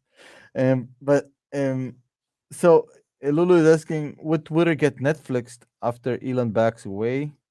It's very like. I mean, I think he means if Elon backs away. It's very Well, I likely that think it's if just he a. dumped his 10%, that would be, it's a kind of a strong vote. Like if he dumps his 10% and stops tweeting, it's not good for the company. Do you think they're gonna I come think, after him if he dumps it now? oh no, he can dump it. You buy shares, you can sell shares. Wouldn't they say he manipulated?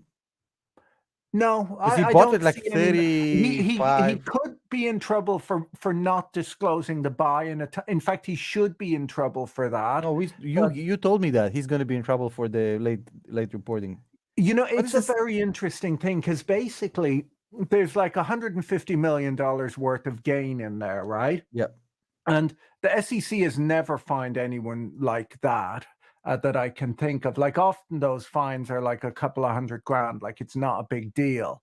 But if you don't, the fine should always be bigger than the proceeds of the crime, right? In a world in which you're trying to discourage behavior like this. discourage crime. Yeah. And if they don't fine Elon for this, shouldn't every activist investor just buy and stop disclosing? Like just ignore the disclosure. If the cop doesn't pull you over for speeding, you don't you drive however you want, right? And so it will be interesting to see. It's worth noting that Gary Gensler, and I don't agree with him on this, but he had wanted to even speed up the disclosure. Like he thought 10 days was too long. He's been saying this for a while. So it's almost like a bugbear of his. It's a bit kind of crazy to have done this, I would argue. But equally, What's it'll the be logic to wait fascinating to even see 10 what days they though? He's do. right. What's the logic Mhm. to wait at all? If you bought it, just report it, right? Why give you 10 days of extra Well, time? the longer you take, like this works for everyone. Like if you're Carl Icahn and if you have to report once you hit No, I 5%. understand why he would do it. I'm saying what's my interest as a retail investor to wait 10 Oh, days until I find out? because there's a likely takeover or a likely activist, change is coming, and that No, boosts you the don't. price I of the don't explain my stock. question well. My question is, I didn't explain it well. My question is, what's my interest in giving him an extra 10 days to report? I don't like. Oh no, Gary Gensler wants to shorten that I to like. understand this. I don't know why we all of a sudden have this fucking this misunderstanding. I don't. It's so clear to me what I want to ask, but I can see that you understand the wrong question every time. So it's like this cacophonic discussion that's leading nowhere. So I'll try to explain this a little bit easier. So Gary Gensler wants to shorten the time. Right now, the time is if you went over 5%, you have 10 days to report, and that's below 10%. From 5 to 10, Hmm. the deadline is 10 days to report. Elon was late. He made a lot of money out of it. I made a video thanks to you letting me know in private, and I give you a huge shout out in the video. I believe, or maybe I forgot. Who knows at this point? Nobody cares. Now, Gary Gensler wants to shorten this. So I'm asking, why do we have the 10-day period to begin with? Like, what in every law, there's a balance of rights, right? So, what am I as a retail investor? is getting from giving a corporate raider another extra few days. I wonder if it's just an out-of-date rule, like that things used to be written down on paper and put in the post and whatever. Like it might be. I don't really know. It's been that way forever. I don't really know. So I couldn't see any benefit for me to wait. It's like, why do we wait with short interest updates every 2 weeks? Why not do daily, or I at least every don't 48 know. I hours? wonder if it just relates to like the way they collect the data. It's probably just once again an out of date thing that'll be update. It's kind of like T+3 settlement and things like that. Or it's now T+2, but it's just kind of a antiquated way of doing things. So I think we know two things for sure. There's very more likely than not, he is getting sued by the SEC for the late reporting because of how much public clout that got, and them needing to make an example out of him because of how big it's gotten now. We don't know, I mean, how it's going to end, but you're saying that any settlement or judgment below whatever the gains were is going to create a clusterfuck of future. Well, it's so interesting I because mean, the we don't have a lot of SEC corporate do have raiders a out there lot of anyways powers. Like anymore. they could ban him from running a public company. You know what I mean? Like they do have that power. I don't think they would exercise it because it would be a very unpopular decision. But it's so interesting. Like I absolutely have no idea what they'll do because it's such an unusual situation. So yeah, it's a question what they'll do with him. So you're saying, but there's no risk that, like, so look, he bought it like 35, 36, 37, 38, 39. Let's say he dumps everything now at anywhere from 48 until 45. That extra gain he's gonna generate on the sale, they're not gonna come after him saying, well, I you don't think so. I'd have to look it up. I'm not sure if there's a selling disclosure requirement. I off the top of my head, I no, but kind of think my you can logic just would sell be, it. can they say, hey, this 5420, like you're saying it, the 5420 is kind of not serious. You just did it to pump the stock. The stock. There is that. Once again, that's difficult to prove, and in particular now that he's got financing in place, like with his old 420, it was ridiculous, and it was just it's an easy case for the SEC. It's a bit difficult, once he's got funding in place, and if he makes an offer that gets declined, it's kind of you wouldn't win that case. I don't think the SEC would even try to win that case. It just, I think it just, and also even the fact that the market didn't pop when he made that offer. Like the market popped when he said he had 10%. It didn't really pop when he said he was going to buy out the whole company. So it's hard to even accuse him of pumping. That's true. What do you think about this comment? It actually makes a lot of sense. So I alluded to this earlier that he might get funding because people won't build relationships with him and his other companies. Like JP Morgan could do a deal with him. I think that would be very a very a very interesting combination.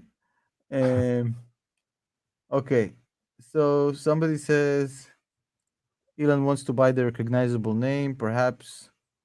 Um, what if he buy puts? Since there will be a sell-off, people learned he sold. Is that illegal? I don't know. That's kind of no different than selling the Yeah, stock. yeah. Like it's, and even when you buy puts, the bank on the other side just hedges the delta, so it basically stock gets sold anyhow. Have you seen my video? People have been taking this thing literally. But have you seen my video where we talked about the Goldman Sachs sell side rating versus the Goldman Sachs buy Yeah. side deal making? So, oh, it's separate. It's like it's not the point that it's separate. It's not the point. The point Yeah, is like, it is. It's kind of a funny thing because they wanted to pick a reputable bank, obviously. But yeah, it's a funny thing. Like years ago, that might not have happened, but that was because the researchers were in the investment bankers' pockets. Like in a funny way, it speaks of the the functioning separation. Chinese Yeah, walls.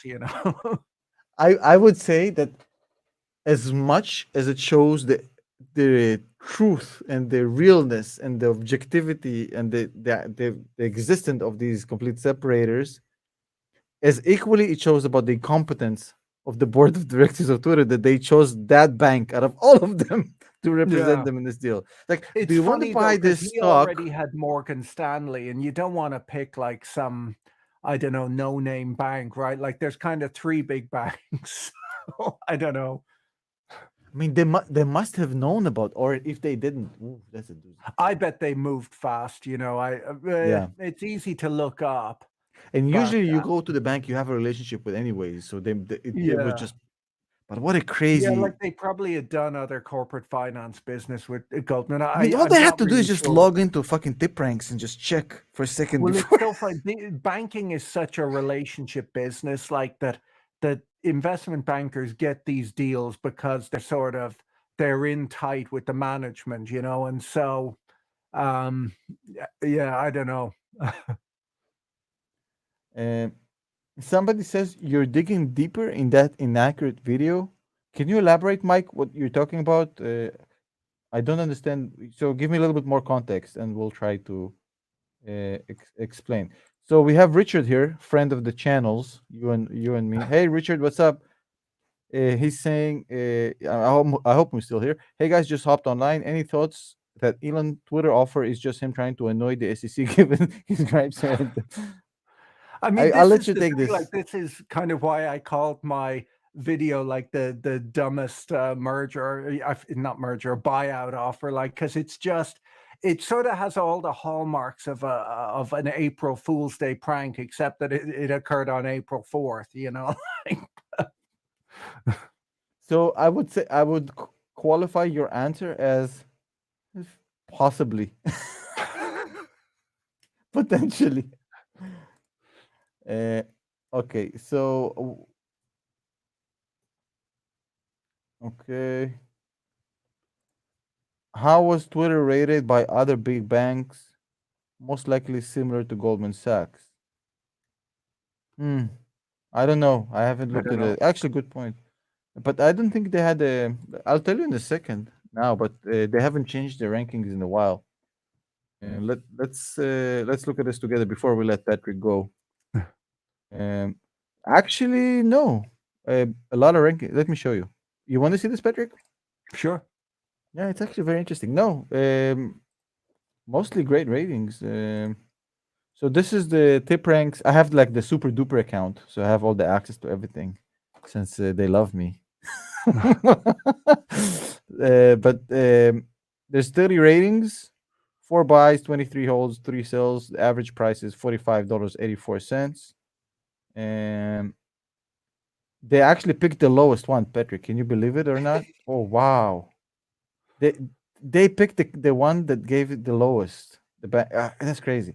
So if we go, It's funny though, because oh if wow, if you wanted, what they'll have picked is just like odds are they picked the sort of bank that has the best Silicon Valley relationships. Like I don't know who's big in M&A in technology. Like in the 90s, it would have been like Credit Suisse with Frank Quattrone or whatever. But the yeah. truth is, they'll have picked a bank to defend them who they think could bring in a big buyer, because that's kind of, they in many ways, like what they want is like Facebook to come in and buy them or something like But that. come on, That's a Patrick, you win have to for see the them. irony of this.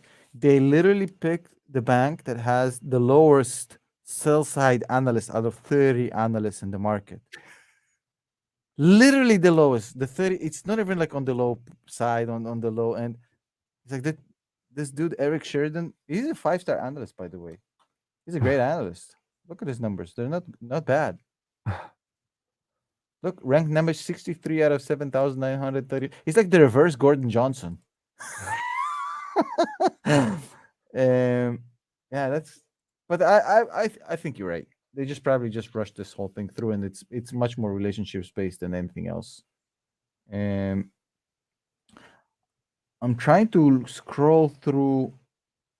Somebody says very unlikely that this was a prank. Look, you have to understand that where Patrick is coming from.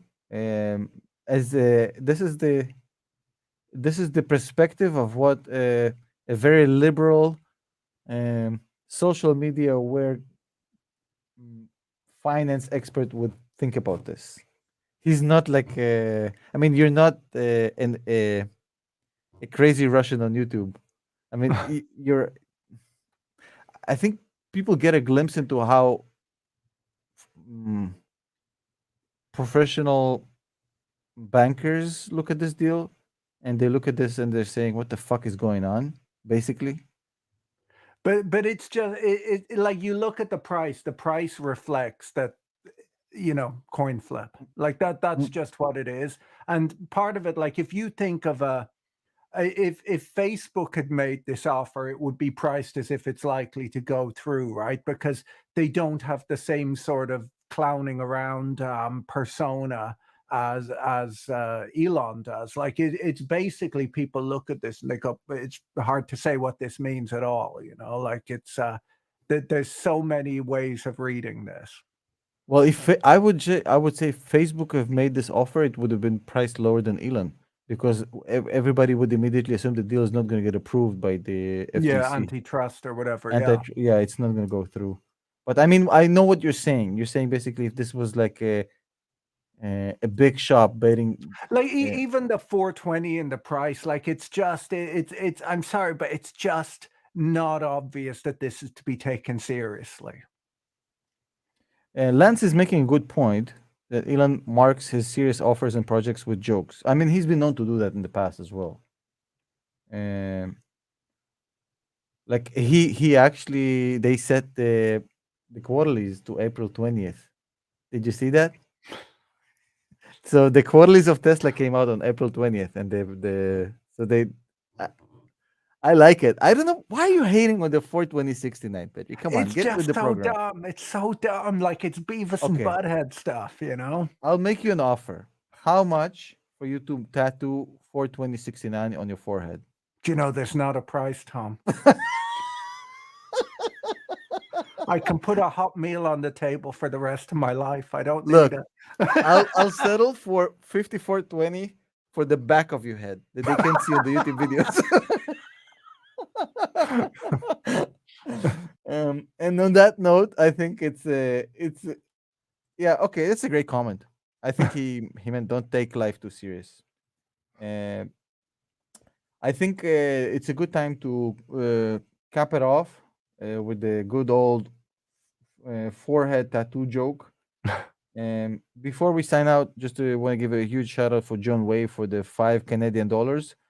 He's saying Elon is looking to edge case AI training for Dojo. No more cases on the edge than on Twitter. Not much real intelligence on Twitter either. I mean, I'm not an AI expert.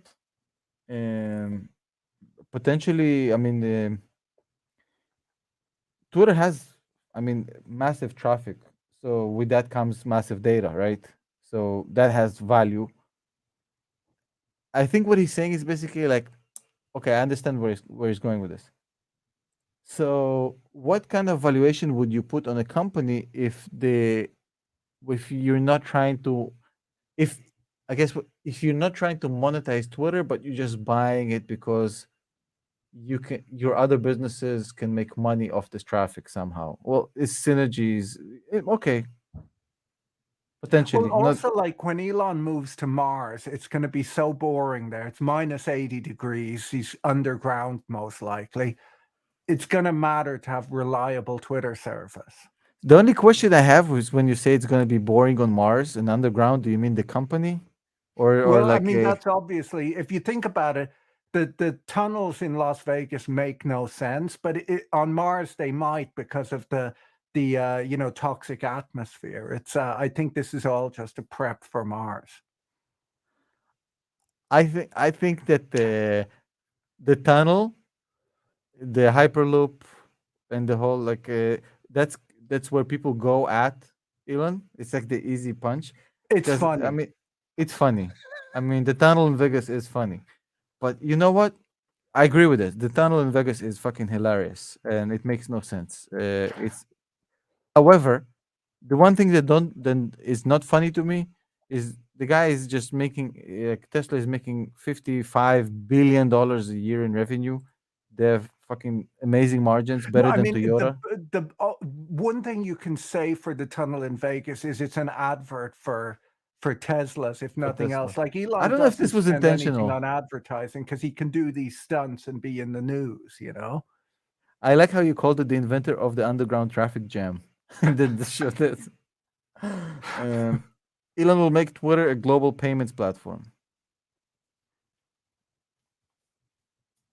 Mm. With Dogecoin? I mean, who knows? Elon should take note from TikTok's AI scheme. You mean the addictiveness of it? I mean, have you been on TikTok lately, Patrick? Ever? No, it's No. awful. It's It's addictive as just no, it's awful. addictive as fuck. Look, I have I'll better things challenge to you. do with my time. Okay, I'll challenge you. I'll pay you for your time. I'll Mhm. I'll I'll book 1 hour of your time and I'll donate it to you to use TikTok for an hour. And I dare you to stop using it after that hour. Well, It's the most amusingly, about a week ago, I moved like some of my YouTube shorts onto TikTok, so I've looked at it, but it's just I don't know. I like I don't like it. It's for children, I think. you know who's big on TikTok? So my partner Justin, I do like the Money Talk show with him. Yeah. So he does TikTok videos, and he dresses up like the hat and the shirts. He likes to dress up like a 16-year-old to the TikTok videos. He's a 30-year-old man who plays down to the crowd. Aren't there Uh, laws against? oh come on, bro. It will tie into your other joke about what Elon likes to call people on Twitter. But look, I before you sidetrack me with the joke, I just want to say, look, whatever stupid ideas he had, and I don't have a shrine to Elon like some people do, but I absolutely love his work. I Wait, look at this. didn't you have a shrine to Elon and your grandfather got drunk and made a mess of it? That's I can't believe you just said this on the live stream where you specifically signed an NDA about this after we showed you the pictures. You're gonna get sued. So that's a breach of fiduciary duty. So um, I'm saying, look, just look at I'm looking at Tesla on track to becoming the world's largest company. It's a software company that makes cars, sells the gas stations, sells the gas, builds its own software, has a SaaS model that's about to launch, $200 a pop per client per month. It makes its own batteries. Don't Um, they buy the batteries? no, I think they're building their own. In fact, I No, think I the new think they buy batteries. them. No, no, they have. So he's developing the new battery, and the ones they use right now is I think it's Panasonic, Yeah. but they're building their own battery. The new Oh, okay. 4680 battery, it's like completely in house. They and it's supposed to in the next stage. I think it's supposed to be cobalt free or whatever. Like so, they're making strides in battery. So he's trying to vertically integrate batteries. I think the next it's the one they're going to build. I think in Texas is Mm. going to be the one that they're going to be like their own. But on top of everything I just said, which is better margins than Toyota, fuck Ford and GM. They're not even in the game.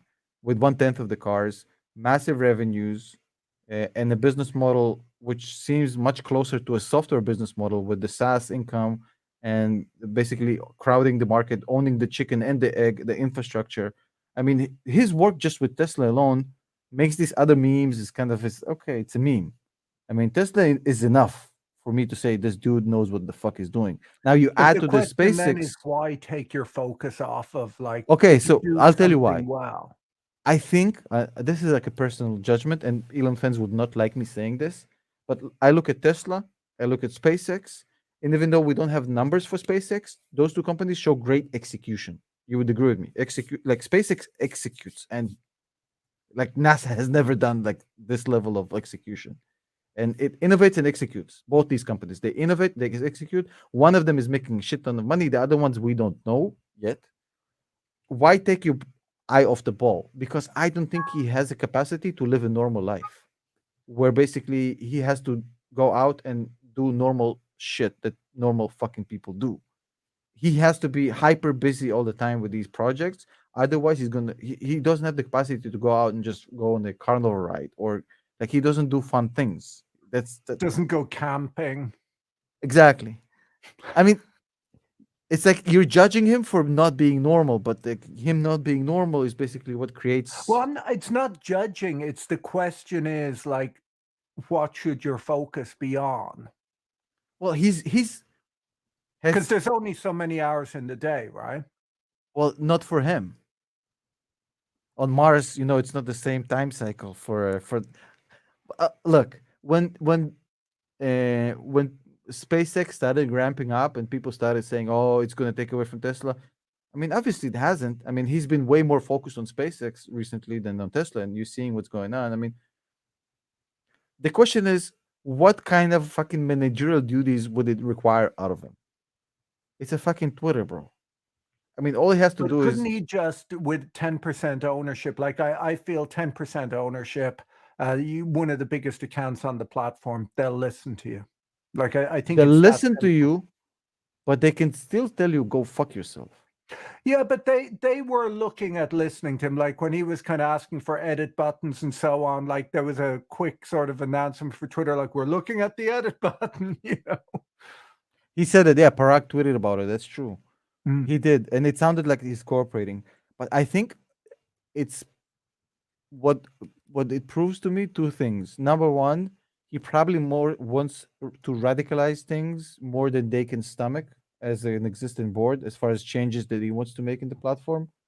And the other is, I think he saw the crew, so to speak, when he was negotiating that board seat, and he basically said, "Well, these are bozos. I can't work with them," and he basically now has to get rid of them.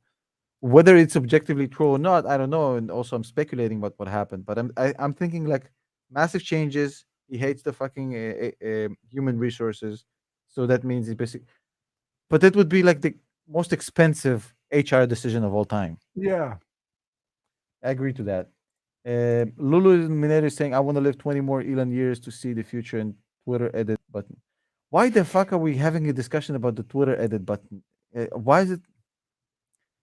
I never understood this part, bro. I think they should just give him a bigger font for his tweets and he'll be happy. Exactly.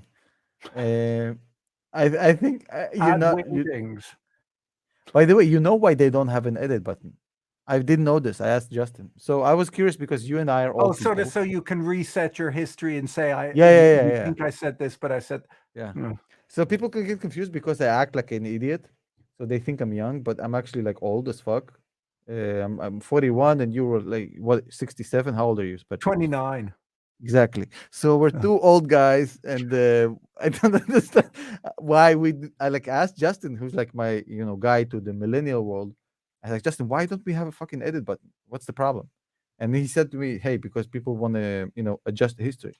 So But even you could put an edit button in that then just sort of shows the history, like on it shows the history Wikipedia. exactly. Like because usually when someone wants to edit it, like they've spelled something wrong. Like at least I know I've often tweeted and then I go, oh Christ, and you pull it down and you replace it. And it's kind of It's like stupid there's ways of mistakes. You doing an edit button. you want to tweet about having a Coca-Cola, and it's like I just had a Coke, and like delete. You know what I mean? It's like this. You know how many moments like this I had, like trying to frantically delete the tweet. Like, just let me edit this, or let me edit it for the first like an hour. Yeah. Well, or even just have a thing where it says edited and you're able you to can click see what on it used that to and it look. shows you the original. Yeah, but in my example, it still would not solve the problem. I don't want it to appear, even in history. Before we go, I want to ask you something. Two things. One unrelated to finance, one finance.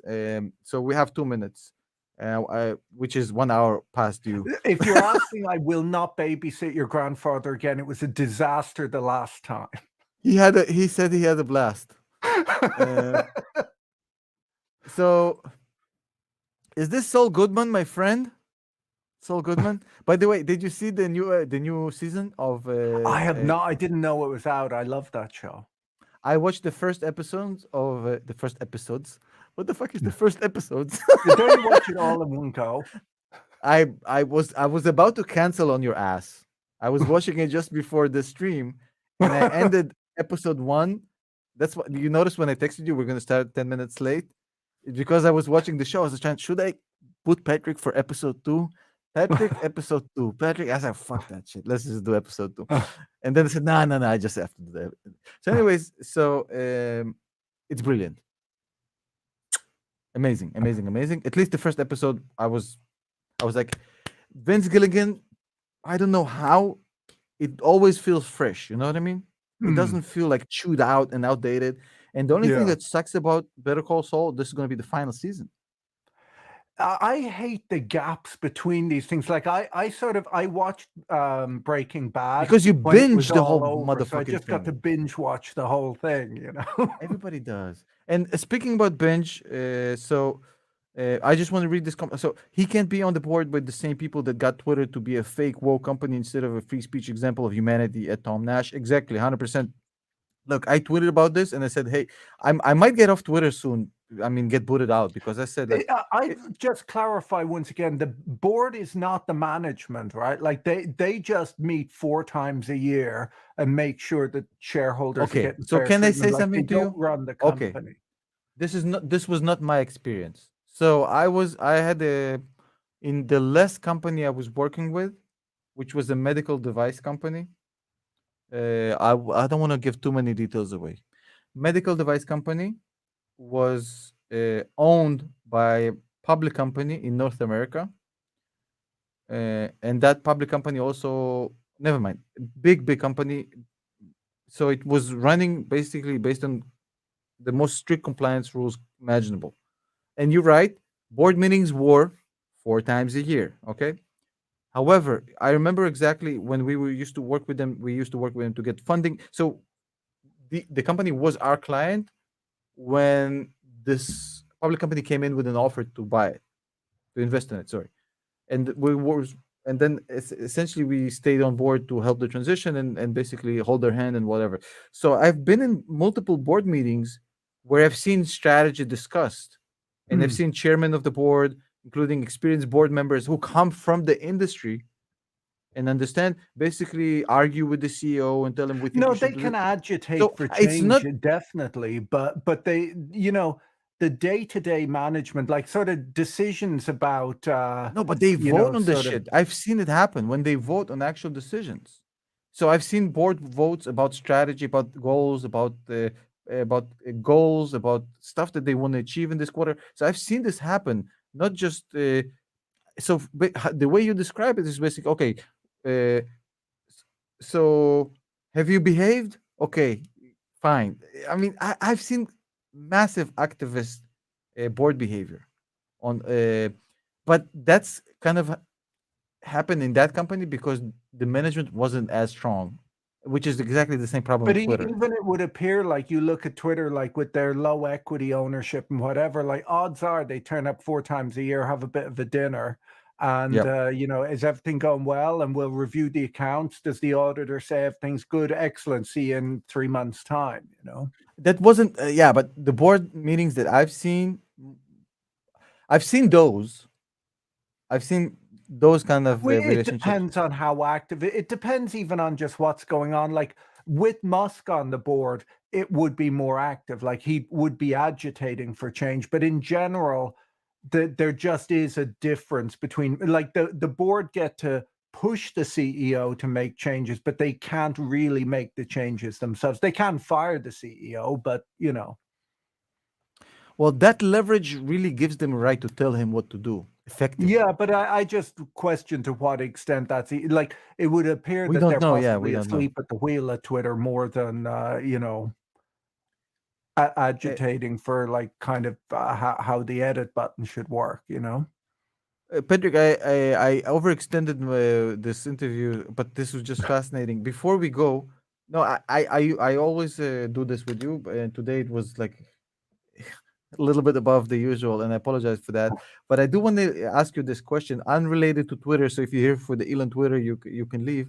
So have you seen what's going on with Netflix and the massive crash and then the Yeah. admission of defeat by Ackman? What do you think about that thing? It's I don't insane. know, it's sort of Peloton part 2 a little bit, isn't it? Oof. Like, it's sort of this stuff that got and Zoom as well, like this the sort of lockdown stocks don't do so well. You know, there was sort of this argument they were making a year or so ago that they could keep upping the price and that no one would, that the customers would suck it down, and it's like, every business reaches a mature stage, and I guess they reach their there's a lot of competition in that space too.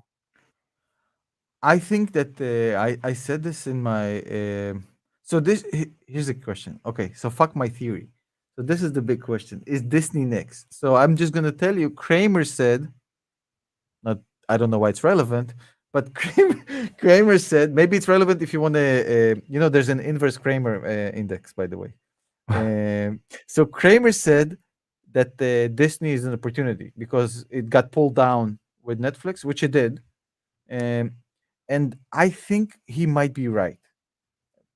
So, th- right, so Netflix is basically shifted from being a content aggregator for cheap to an original production company, which is an unsustainable business model for them. They don't have the IP. They don't have the skill set, the financial backing to do this, and they make shit content originally. I mean, that's not that great. It's decent, but it doesn't justify the mass. It's not justifiable. And the first person to say this, by the way, wasn't me. The guy who explained this really well was Aswath Damodaran from NYU. Yeah. He was really good. If you want to see like an old, By the way, his YouTube channel, everyone should sign up for. Like, it's yeah, great. I promoted this on my Patreon group. It's the most important channel you have to watch. So he talked about this a year ago, I think, or even before. He was saying Netflix is going to crash and burn because their business model don't make no sense. So now coming to this point, is Disney next? And I'll tell you why I think no. And I can't believe it, but I tend to agree with Kramer. I'm going to get crucified in the comments because think about it this way: as unsustainable as streaming is, and it is right now, because it's a race to the bottom, right? Everybody's trying to produce the most expensive, insane content to get growth, and they're not looking at making money. Disney have massive shit ton of IP laying around, which they can Yeah. basically put on their channel and just not make new content for 10 And years. experience in making it as well. And That's a good point. they have the studios, they have the personnel, the IP, the know-how, the team. They have existing IP, whether it's produce content or rights. They don't have to license anything out. It's all Yeah. theirs, and they have and parks. That Yeah, they're it's an, more diversified as well. Yeah, they've got a lot going on. Yeah.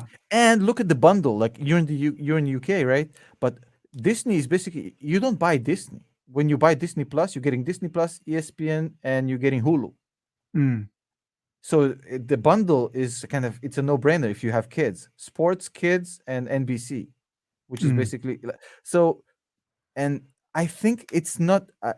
People say, well, by the way, fair disclosure, Aswath said that Disney is in the same position as Netflix. mm, He said that Disney is cannibalizing the parks to sustain the investments in the streaming business, and it's not okay. sustainable. Again, I'm not going to argue with him. It's funny, I look at them and I kind of think, like, I get Amazon Prime kind of for free because I have Amazon Prime anyhow because I like fast shipping. Yeah, And then I get, like, my internet gives me like an HBO one. And in truth, I watch whatever it's called, Top Gear, the new, what's it called? The Grand Tour on. It's the only thing I watch on Amazon. I have Netflix. well, I it's the don't only watch it thing on either. Amazon. There's no content on Amazon Prime. No, but I look at them all and I It's kind even of worse think, than like, Apple TV. There's well, literally in a nothing there. funny way, you need like a Spotify for movies because a lot of the time I go on Netflix and I'm like, no, no, no, don't want any of these. Like, this isn't Yeah. good. So I went on Amazon Prime the other day, and they're one of those desert bushes. It was like, what is this shit? yeah. But the thing You is, you think? kind of buy Amazon Prime for other reasons. So I don't know. I sort of view that as like an incidental item that I happen to have. Yeah. Yeah. So Amazon Prime is making money because not because of the streaming service. Let's put it Mm, this way. It's Yeah. because people like fast Well, chicken. it's a very good deal. Prime Video is just crumbs. It will change slightly with the MGM deal. Mm. Yeah, we're not. So I think. So where do you stand on this? Like, would you? I mean, you're not an individual stocks kind of guy, but Not would really, you agree no. with Kramer that Disney is different, or is this the end of streaming You know, as the a funny business? thing is I haven't really looked into them that like I would just be giving you an entirely uneducated opinion. You know, I've liked Disney for a while. Like I even just think all of the toys and like just Disney as Did you watch this, by the way, on pre-streaming Amazon just Prime? seems like a good company, you know? Did you watch this on Amazon Prime, The Boys? No. Well, that's actually the only good thing on Amazon Prime. Beyond the British asshole, I forgot his name, that does the car show. Oh, Clarkson. Yeah, yeah. Yes, Jeremy Clarkson. I love how obnoxious he is. So this is a show about the superheroes who are murderous assholes. It's all commercial, and they like have an image that they're kind of. It's like this. What would superheroism look like? It was if it was corporate America. Okay, like sort of a corrupted version. Yes, a very good. Like it's funny and it's just brilliant. Yeah, so this one you should watch. And you're so cynical, you'd fuck with that. And when I say fuck with that, I don't mean literally. I mean like in the way kids say that. You'd like it. I don't know why I said this. Sorry, Patrick. People come on the show expecting serious debates and they get this shit. Okay, so yeah, okay. People are saying there's a barrage of shows. Patrick Boyle played the Hulk in 1994. He's a real Disney insider. Okay. Before I let you go, one last thing. So tomorrow night, as you know, because he's your doppelganger, Tyson Fury has a boxing match. Did you know this? Tomorrow I night didn't know. it's his last ever. He's retiring. Oh, okay. He's going to fight somebody. I don't know who. But will you be watching the fight, Patrick? I won't. Of course. So that's the end of the show for today.